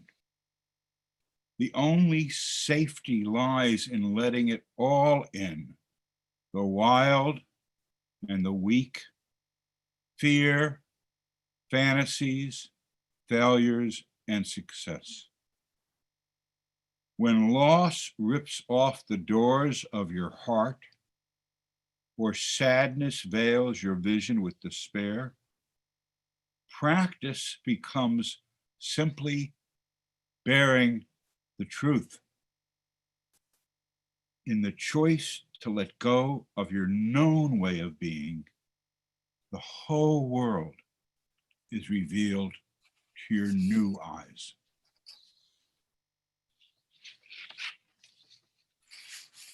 Wow. There is no controlling life. Try corralling a lightning bolt, containing a tornado. Dam a stream and it will create a new channel. Resist and the tide will sweep you off your feet. Allow and grace will carry you to higher ground. The only safety lies in letting it all in, the wild and the weak, fear, fantasies, failure, and success. When loss rips off the doors of the heart, or sadness veils your vision with despair, practice becomes simply bearing the truth. In the choice to let go of your known way of being, the whole world is revealed to your new eyes. We invite you to enter into the chat function of our community, your questions, your responses, your comments, anything that is coming into your heart that you would like to share with our community in response to this poem. Allow.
I think the music enables us to feel, to loosen up parts that were so solid, not solid in a good way, but solid packed down. I'm very appreciative of the comments that people wrote, and there are some very significant themes. I want to start with one that I saw towards the end in the chat, which was this anger. I think we're all a little entitled to have a little frustration and anger mixed into our sadness, as long as it doesn't take over everything, but just want to recognize that things are really different. And to echo what a lot of people said, we want things back. There's almost a sense of homesickness, this kind of yearning tinged with sadness, this longing and desire to be the way things used to be. Obviously, the most prevalent wish, I feel it for myself and I feel it for my Uncle Rim Meyerowitz, this desire to touch the people we love. In my house, food is love, I thought, but really the touching someone on the arm or just feeling their face, a full-on embrace, we all miss this human touch. And it's interesting that we call it social distancing because it's really physical distancing. And humans are very physical creatures. And when we're healthy in healthy relationships, we crave that connection. And I think we're all getting worn down because our human and emotional needs are not being met. And I loved the comments about sitting around a table and eating with people. Yontif meals. We thought back at Passover. Now we're getting so accustomed to seeing relatives around Zoom and not making food. And I know for myself, I've been going to the same break fast for so many years, and I'm gonna miss that whitefish. So there's a lot to miss. And the future is unpredictable, right? We all have a sense of being unmoored. What is dependable? Who is trustworthy? What can we count on? That's a really hard way to live. Even if all those things were still floating around in the past, now it's all right in front of us that we don't know who to trust, that the world is on shaky ground and there's social unrest and there's plenty of people who have every reason to be angry about what's happening in this country. It's heartbreaking. It's heartbreaking. So with all this loss of physical affirmation of love or food affirmation of love or joining together, being in the same room, feeling the lack of ground, how do we move forward with healing? How do we do that? I want to go back to a conversation we had about kaddish. And we just came from Yiskar, and we said kaddish, which is an affirmation of faith. And in this world, it's really hard to have faith. There's so much sickness and so much loss. We want to think, I can't believe in that God. I can't believe in God. But maybe we're looking to believe in something that doesn't exist. For me, the faith in the divine is the divine that happens between people.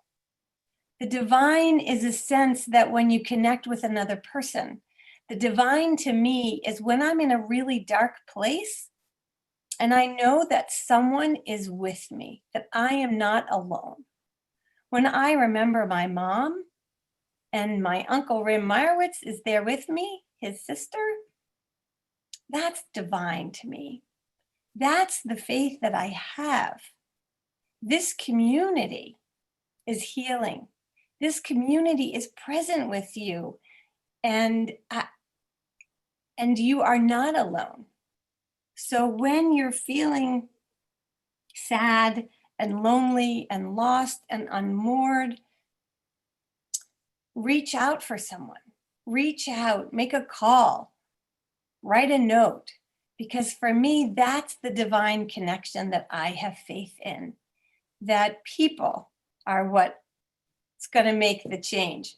Vote, right? We depend on each other. Even the Psalm tells us that we are God's hands, we are God's feet. And the Haftorah on the day of Yom Kippur tells us what the world needs from us. We're the ones who need to clothe the naked and feed the hungry. So my faith in the divine is my faith in each other. My faith in you, that you've come in search of healing by mentioning all the things that bring you sadness. I feel great privilege knowing that you are all here with me and that I was invited.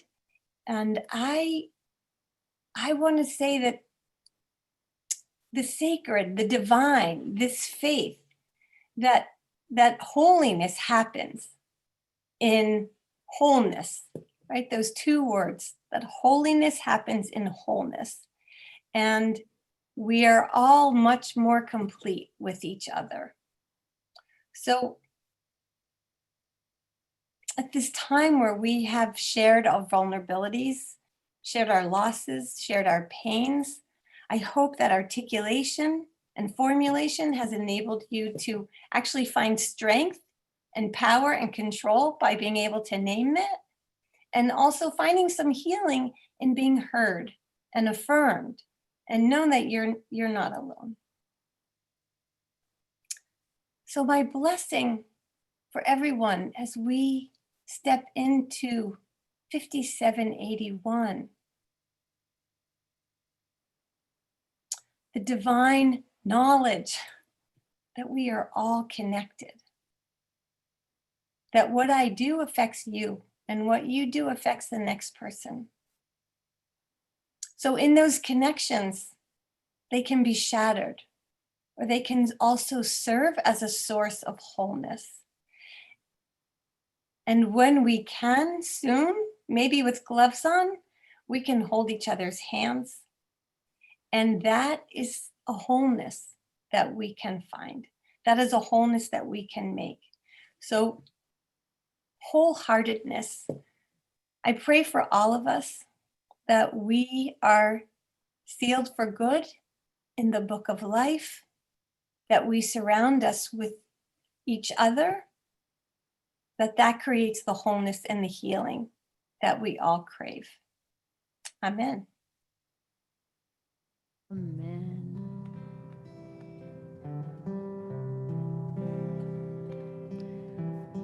We conclude this healing service with a song about the holiness within and around us, the holiness that surrounds us. Please join in with us.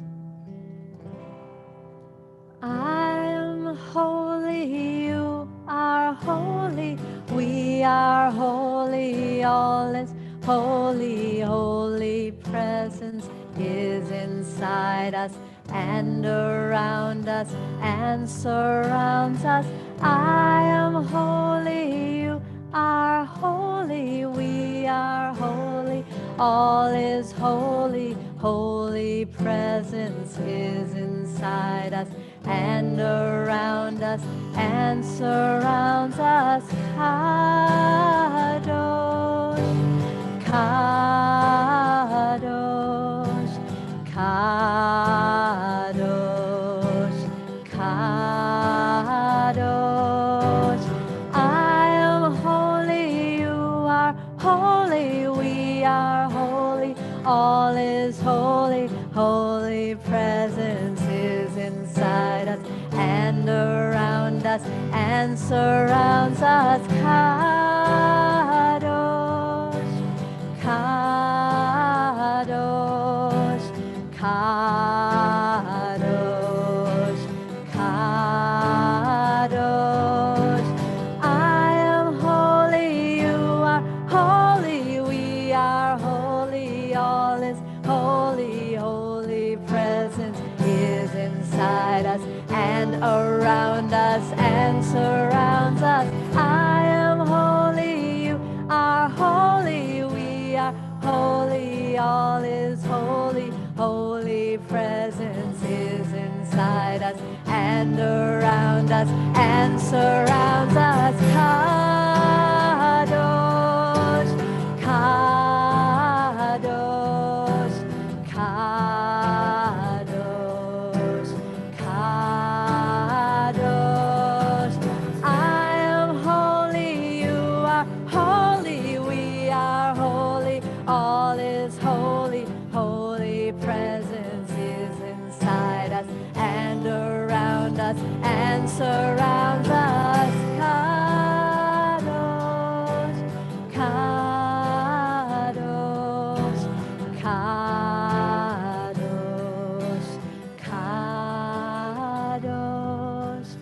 I am holy, you are holy, we are holy, all is holy, holy presence is inside us and around us and surrounds us. Kadosh, Kadosh, Kadosh, Kadosh.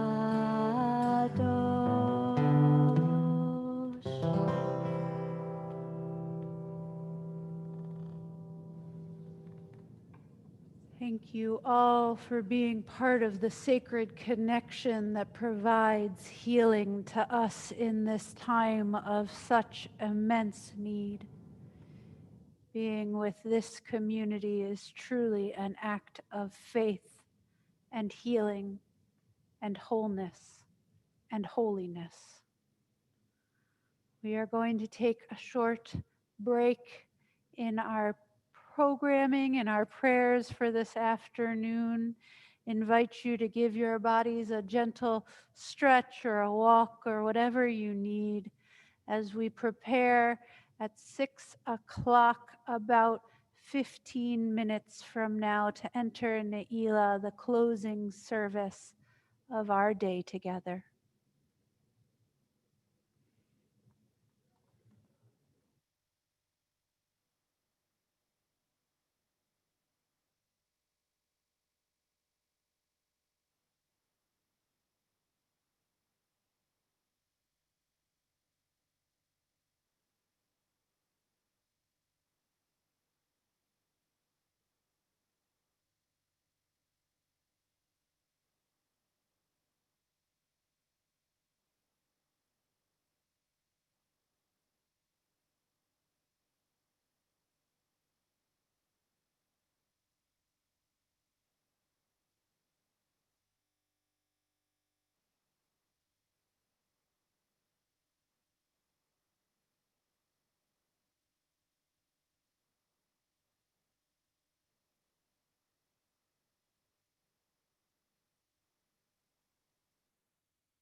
Entering Naila, page 612 in our prayer books. The long day is over and the gates are closing. Slowly day fades into dusk. Soon the earth will darken. Our bodies weak and weary, our inner strength undiminished.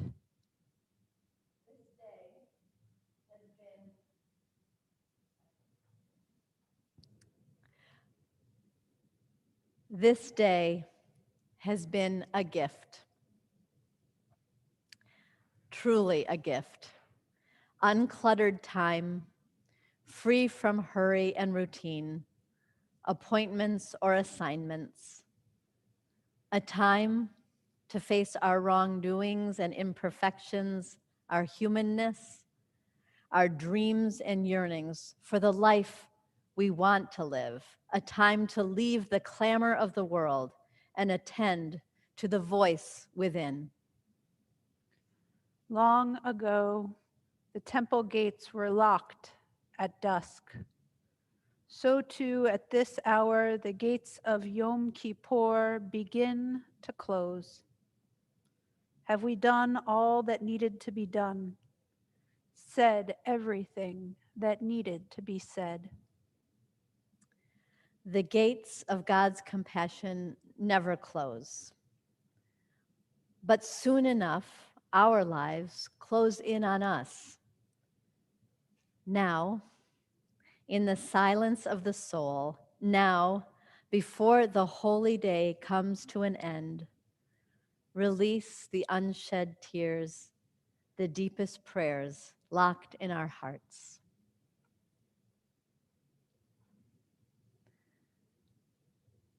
Petach lanu shar be'et ne'ilat shar ki fanayom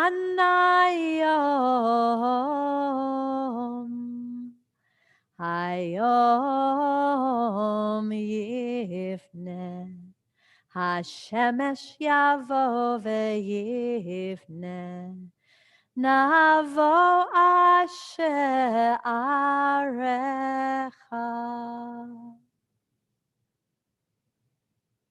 Again, the day rolls into darkness. The sky spills its pinks and purples, draining to blackness. Deep inside, there is a closing, a small gate swinging shut in the mind. Those few last thoughts rush through and a life is sealed. Outside the temple, a lone bird sounds its call, waits for response.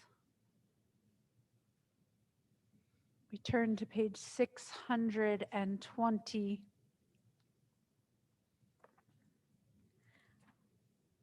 Yitkadal ve'yitkadash Shemei Rabbah be'alma divrach irutei ve'yamlich malchutei b'chayechon uve'yomechon uve'chaye dechol Beit Yisrael Ba'alav izman kariv v'yimeru Amen. Yehi Shmei Rabba mevarach la'alam u'lalmei almaya yitbarach yitbarach v'yishtabach v'yitpar v'yitromam v'yitnaseh v'yithadar v'yit'aleh v'yithalal shemei dekudesha berichu le'ela ולעילה מכל ברכתה ושירתה תושבחתה ונחמתה דמירן בעלמה ואמרו Amen.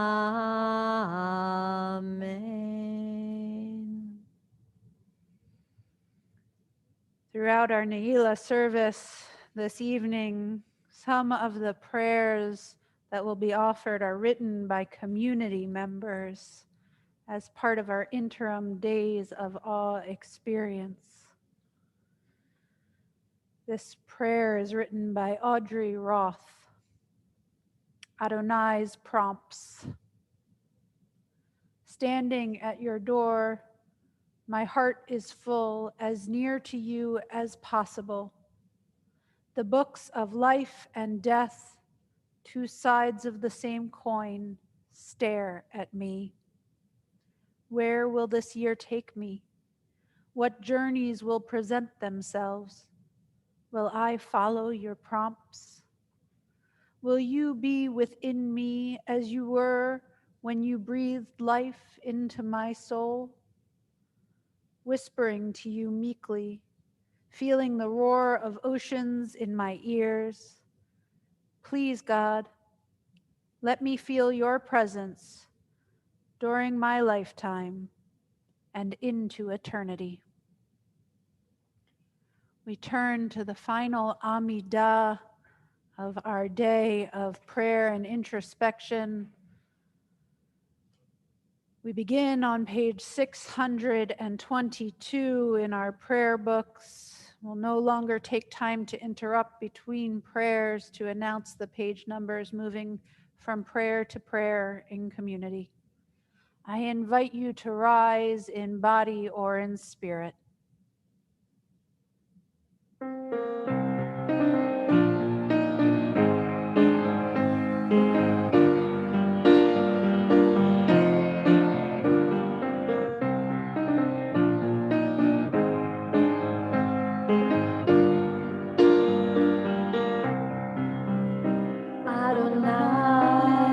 שפתי תפתח ופי יגיד תהילתך אדוני שפתי תפתח ופי יגיד תהילתך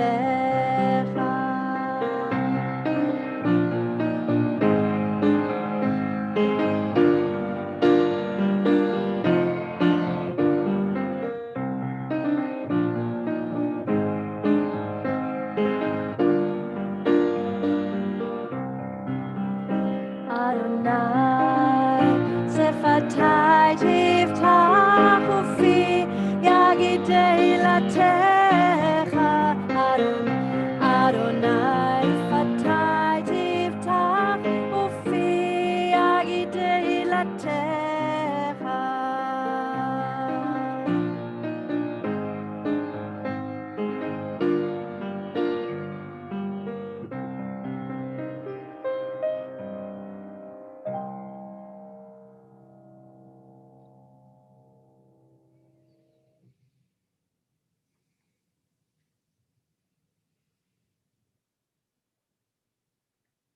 Baruch atah Adonai Eloheinu ve'Elohei avoteinu ve'imotenu Elohei Avraham Elohei Yitzchak ve'Elohei Yaakov Elohei Sarah Elohei Rivka Elohei Rachel ve'Elohei Leah Ha'el Hagadol Hagibor V'Hanora El Elyon Gomel Chasadim Tovim V'Konei Hakol V'Zocher Chasdei Avot V'Imahot Umevi Geula Livnei V'neihem Leman Shemo Be'ahava Zochreinu lechaim מלך חפץ בחיים, וחתמנו בספר החיים, למענך אלוהים חיים. מלך עוזר ומושיע ומגן, ברוך אתה אדוני, מגן אברהם ועזרת שרה. אתה גיבור לעולם אדוני, מחיי הכל אתה רב להושיע. מכלכל חיים בחסד, מחיי הכל ברחמים רבים. סומך נופלים ורופא חולים, ומתיר אסורים, ומקיים אמונתו לשני עפר. מי כמוך בעל גבורות, ומי דומה לך, מלך ממית ומחיה, ומצמיח ישועה.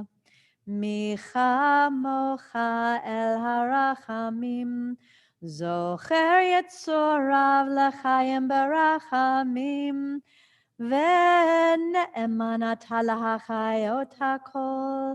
ברוך אתה אדוני, מחיי הכל.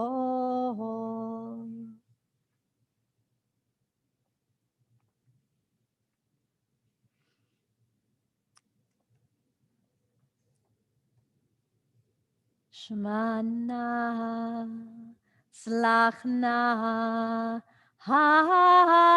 היום עבור, כי פניום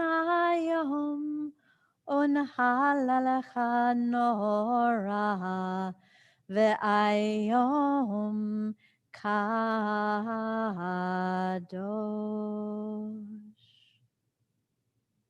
Hear us this day.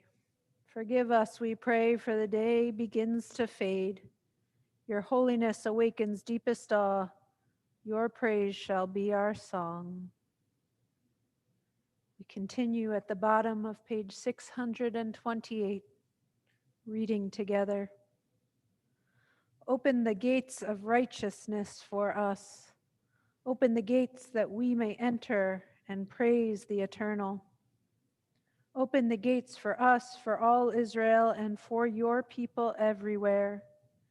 The gates of acceptance and atonement, beauty and creativity, the gates of dignity, empathy, and faith, the gates of generosity and hope, insight and joy, the gates of knowledge and love, meaning and nobility, the gates of openness, patience, and the quest for peace, the gates of renewal, song and tranquility, the gates of understanding and virtue, the gates of wisdom and wonder, exaltation, youth, and old age, the gates of Zion reborn and rebuilt in our time. Open the gates, open them wide, show us the way to enter.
The prompt that was given to our Naila prayer writers on Friday morning, in the Friday morning daily detail writing class, was if you were standing in front of the ark or the sky or the ocean or the universe or the stars or in front of a beloved, what are the words you would most need to say right now in this moment of Naila as the sun begins to set and the gates begin to close? This next prayer is called A Prayer Before the Ark. Nan Owens. Hello, friend, grandmother, beloved one. I stand before you in fear and longing. I fear the horror that may come to be with this election. I do not want to live through a civil war. I do not want the protesters in the street to be met with heavily armed police in riot gear, or even with soldiers carrying weapons of war. I do not want another Black person, another brown person, another indigenous person to be killed by police, to be shot in the back, to be taken unaware and imprisoned, to be bullied and tortured. I know that life is full of misery and horror and brutality. Every moment I have been alive, there have been people starving, people homeless, people hurting, people devastated by war, by the state, by fellow human beings, by destruction through fire, flood, wind, earthquake, by the breakdown of our own bodies, minds, and spirits. I know that we all live with hurt of every possible kind at every moment of existence. I also know that beauty continues to exist, to thrill, to support us in these moments. I know that love continues to exist and grow, to flourish in these moments. I know that life continues its passionate striving to be, to create, to become better, fuller. I know this in my mind and often in my heart.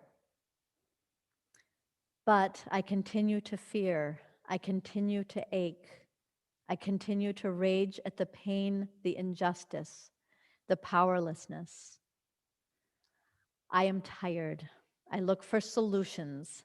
I look to the capacity for compassion in the human heart, for wisdom in science, for connection in the bonds of community.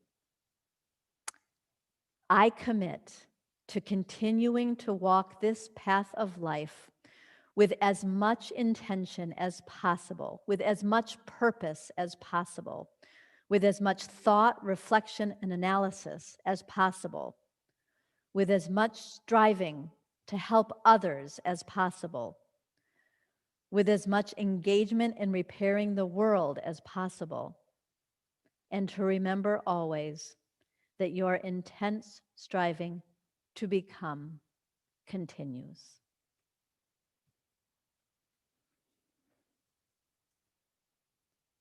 Baruch atah Adonai, oseh hashalom.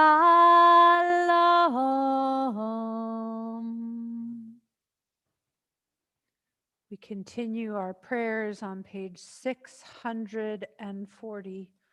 Open the gates. Petach lanu shar be'et ne'ilat shar ki fanayom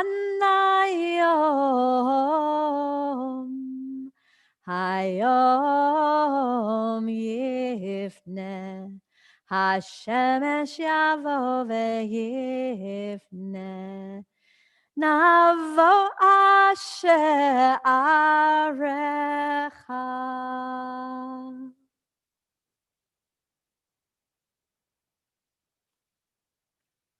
A gift of prayer by Marina Schauman. Today, on the day of supreme offerings, I offer my heart to thee. My open heart, painfully, yearningly open to your rain, to your blessing, to your blossoms. Your door is open. I'll enter with my eyes closed, with my heart singing. Continue with our singing. Page 650. Ki anu amecha.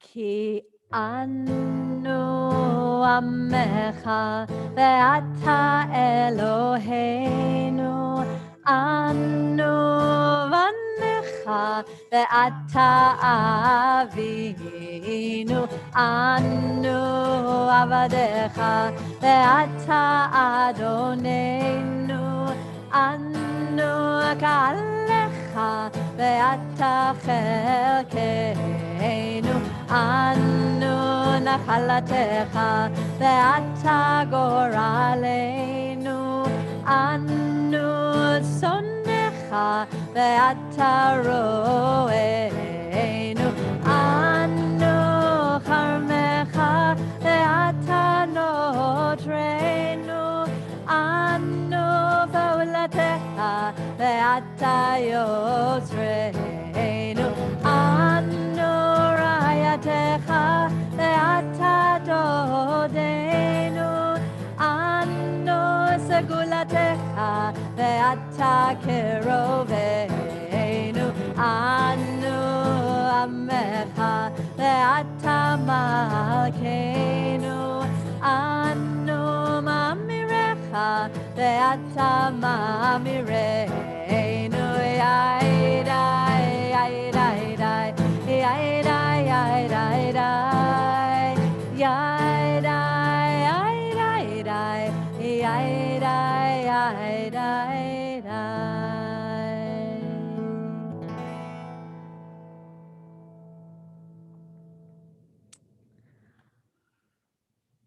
A Prayer at Naila by Bob Ruxin.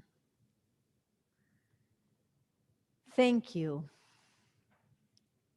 You who are near, you who are remote, you who are near and remote, in body, in spirit, or in memory, for opening your heart or your mouth so we can return to the ocean, the forest, the sanctuary, wherever situated, soon and later. Thank you. Amen. We continue with our final vidui, page 652. Our God and God of all generations, may our prayers reach your presence. And when we turn to you, do not be indifferent. Adonai, we are arrogant and stubborn, claiming to be blameless and free of sin. In truth, we have stumbled and strayed. We have done wrong. Continue on page 653. Yai dai dai dai dai ya da da dai dai dai ya da da dai dai dai Hashamnu Bakadnu Gazalnu Divarnu Dofi Yai dai dai dai dai Ya da da da da da ya da da da da Hevinu vehirshanu zadnu chamasnu tafalnu sheker yai dai dai dai dai ya da da da da ya da da da da. Yahweh Atznu Kizavnu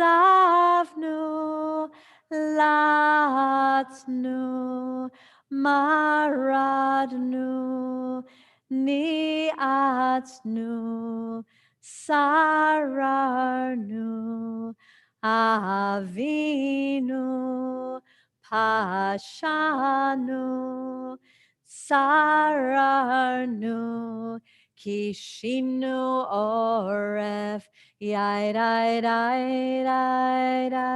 Yada da da da yada da da da Rashanu Shichatnu Tiavnu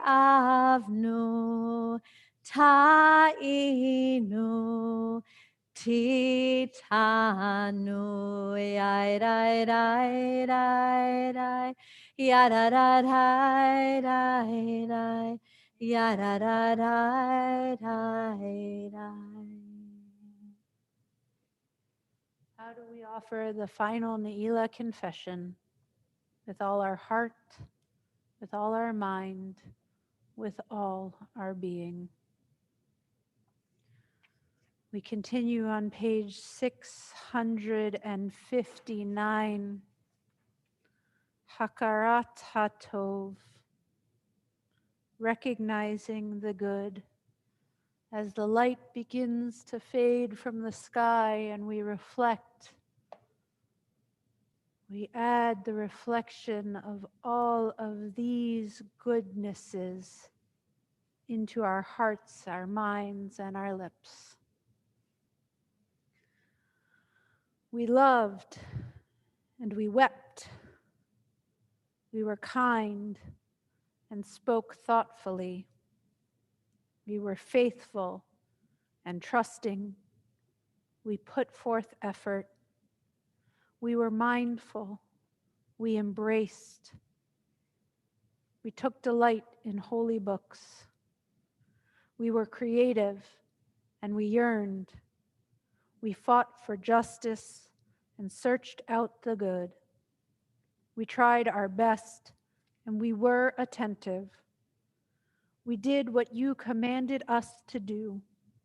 We found meaning in Torah, and most of the time, we did what is right. We proclaimed your name and we were accepting. We were joyful and we cared.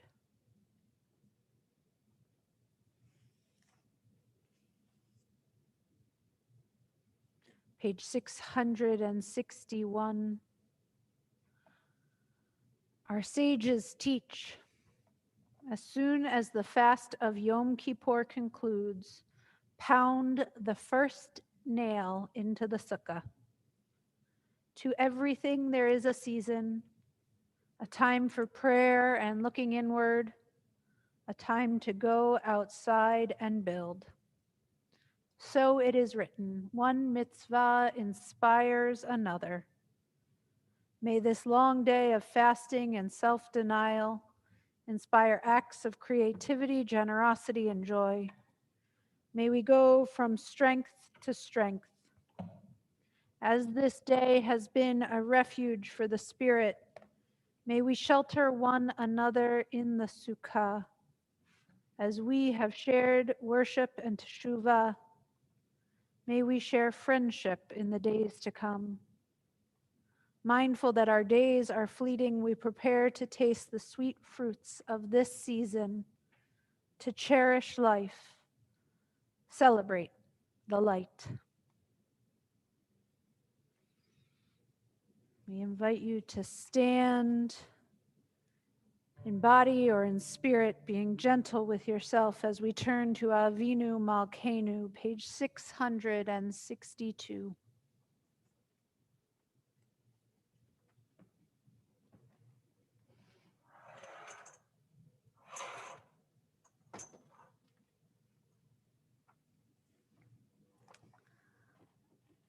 Avinu Malkeinu, kabel barachamim uvratzon et tefilatenu. Avinu Malkeinu, almighty and merciful, welcome our prayers with love, accept and embrace it. Avinu Malkeinu, asel ma'an rachamecha harabim. Avinu Malkeinu, act for the sake of your boundless compassion. Avinu Malkeinu, ase imanu lema'an shemecha. Avinu Malkeinu, act toward us as befits your name.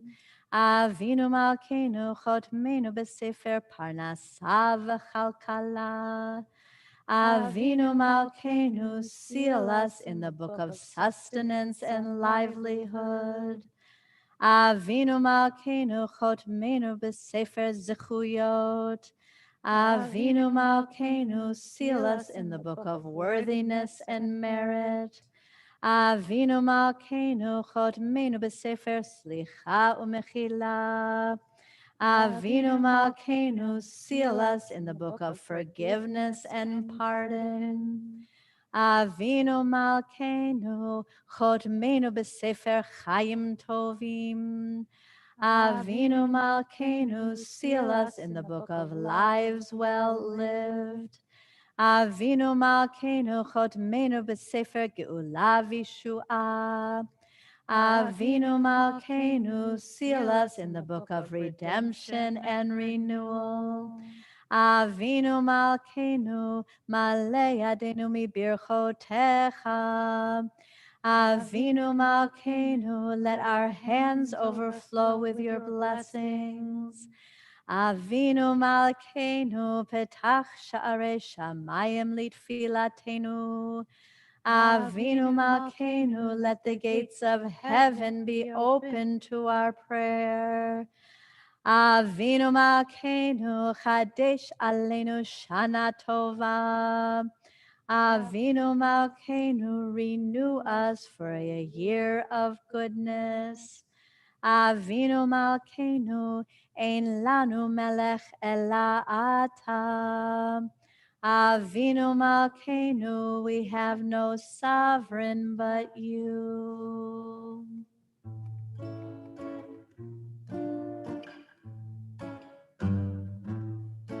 Avinu Malkeinu, Avinu Malkeinu, Avinu Malkeinu, Panenu Ba'anenu, Ki ein banu masim. Aseh imanu, tzedaka v'chesed. Aseh imanu, tzedaka v'chesed, ve'hoshihenu. Avinu Malkeinu, Avinu Malkeinu, Avinu Malkeinu, Panenu Ba'anenu, Ki ein banu masim. Aseh imanu, tzedaka v'chesed. Aseh imanu, tzedaka v'chesed, ve'hoshihenu. Avinu Malkeinu,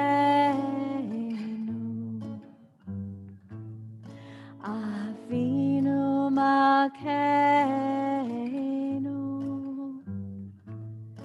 Avinu Malkeinu, chonenu ba'anenu, ki ein banu masim.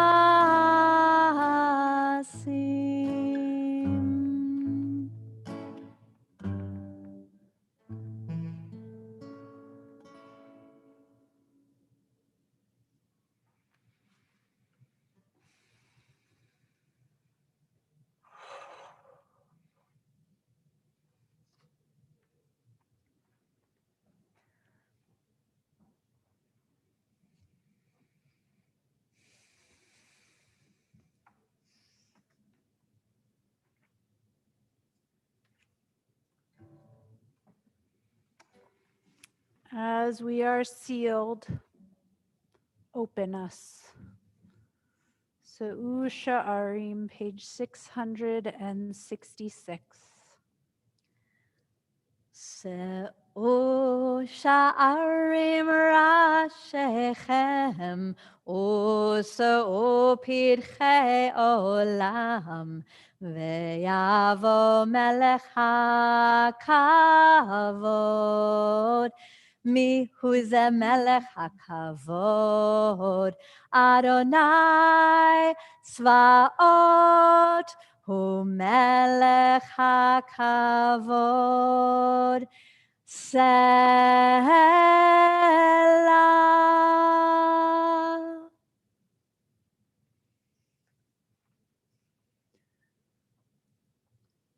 We continue on page 668. Invite you to rise in body or spirit. And we are imagining your energy as this day ends, as we would typically be gathering together at the front of town hall and singing this kaddish shalem, this final kaddish together. Yitgandal v'yitkadash shemei Rabba Amen. Ve'alema divrach irute ve'yamlich malchute ve'chayechon uve'yom echon uve'chayedecho v'et Yisrael ba'agala uvizman kariv uvizman kariv ve'imru ve'imru amen. Yeheshme Rabba mevarach la'alam olal me'almaya almaya yitbarach yitbarach ve'yishtabach ve'yitpa'ar ve'yitramam ve'yitnaseh ve'yithandar ve'yit'aleh ve'yithalal shemei kodesha brichu la'ela mikol bechata v'shirata tushbechata v'nechemata damiran ve'alema tushbechata v'nechemata damiran ve'alema ve'imru amen. Titkabel zoloton uva'uton decho Yisrael kadam avuhon divishmaya ve'imru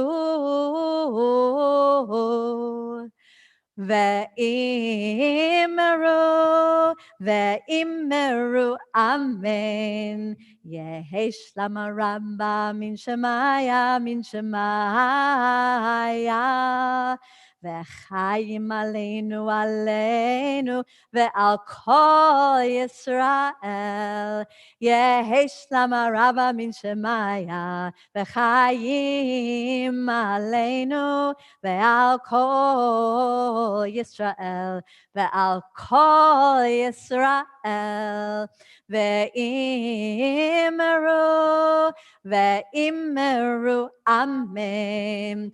Oseh shalom bimromav hu ya'aseh shalom aleinu ve'al kol Yisrael ve'imru amen.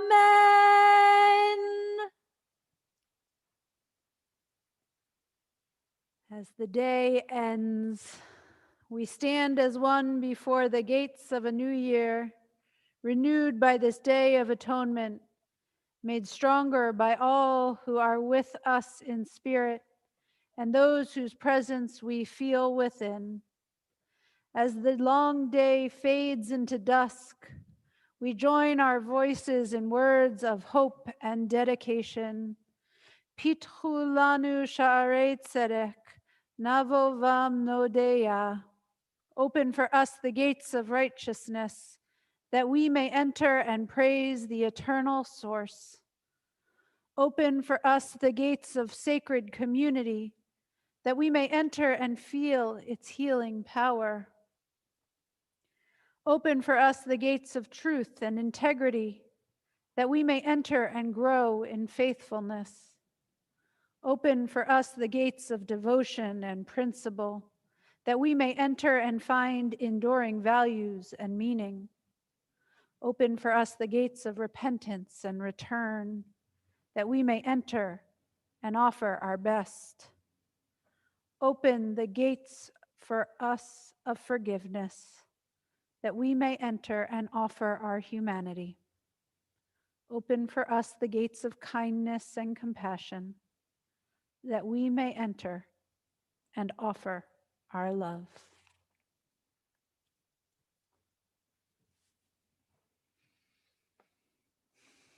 We continue calling on the unity that unites all of our lives.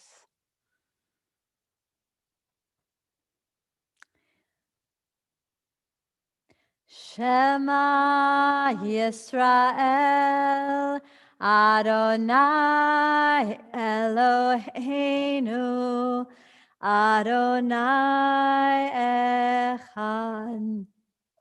Baruch Shem Kivon Malchuto Leolam.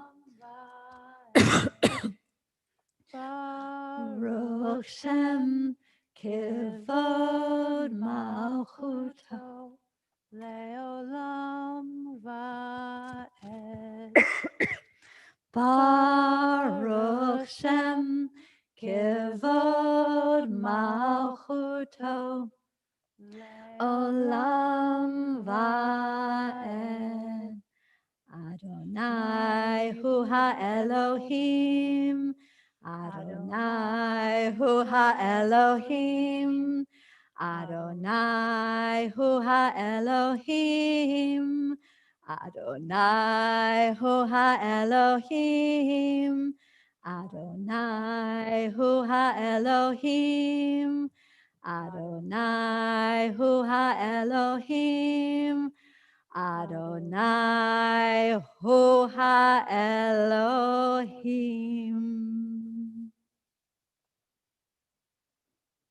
To the sound of the shofar, Tikvah.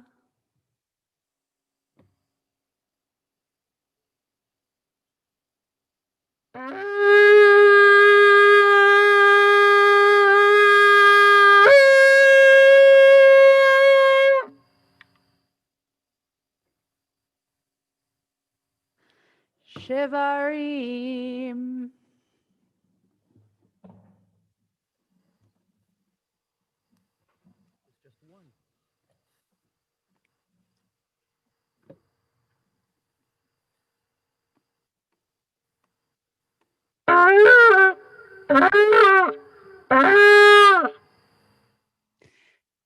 Teruah.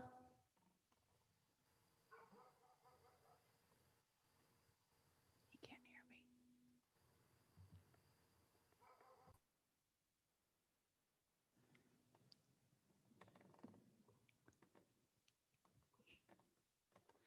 Teruah.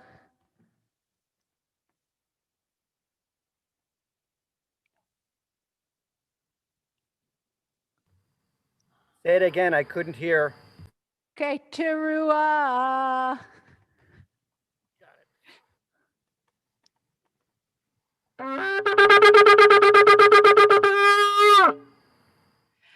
Tekia Gedolah.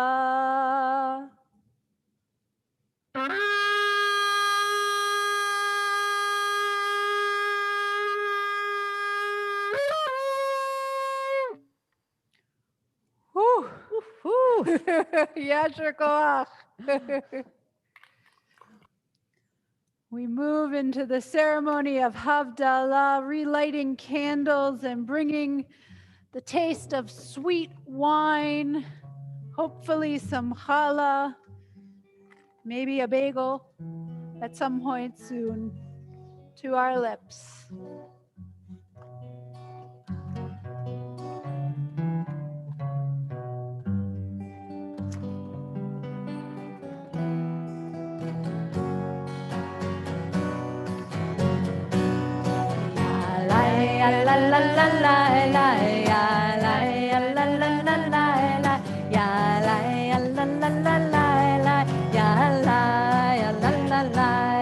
Baruch atah Adonai Eloheinu melech haolam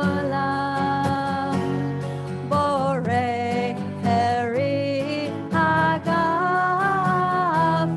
borei peri hagafen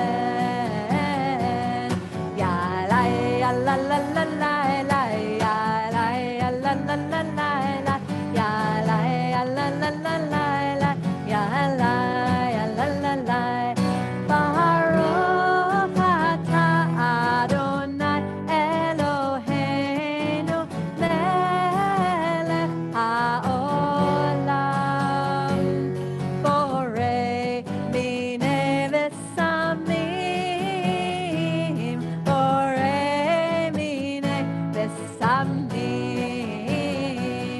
yalai yalalalai yalai yalalalai yalai yalalalai yalai yalalalai Baruch atah Adonai Eloheinu melech haolam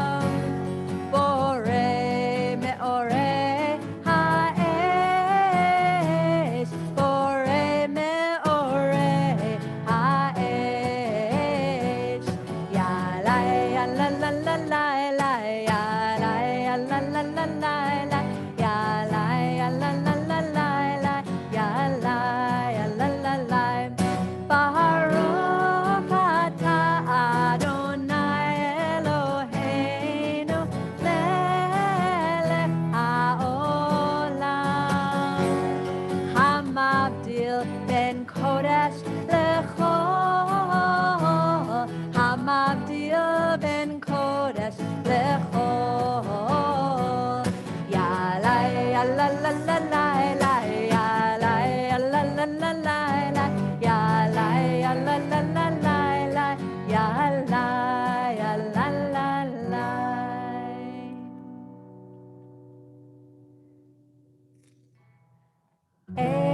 Eliyahu Hanavi, Eliyahu Hatishbi, Eliyahu, Eliyahu, Eliyahu Hagiladi, Bimhera veyamenu, Yavo Eleinu, Mashiach ben David, Mashiach ben David, Eliyahu Hanavi, Eliyahu Hatishbi, Eliyahu, Eliyahu, Eliyahu Hagiladi, Shana Tova, Shana Tova, Shana Tova, Shana Tova, Shana Tova, Shana Tova, Shana Tova, Shana Tova. A good year, a year of peace. May gladness reign and joy increase. A good year, a year of peace. May gladness reign and joy increase.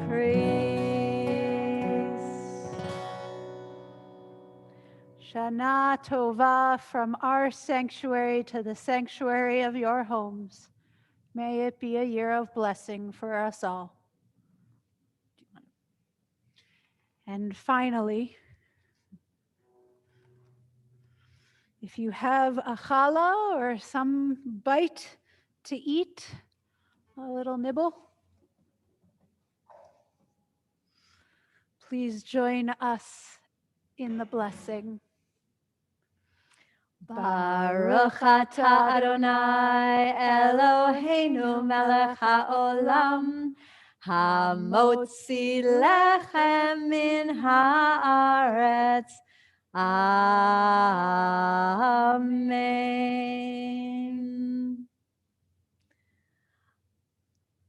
Pass it around to everybody.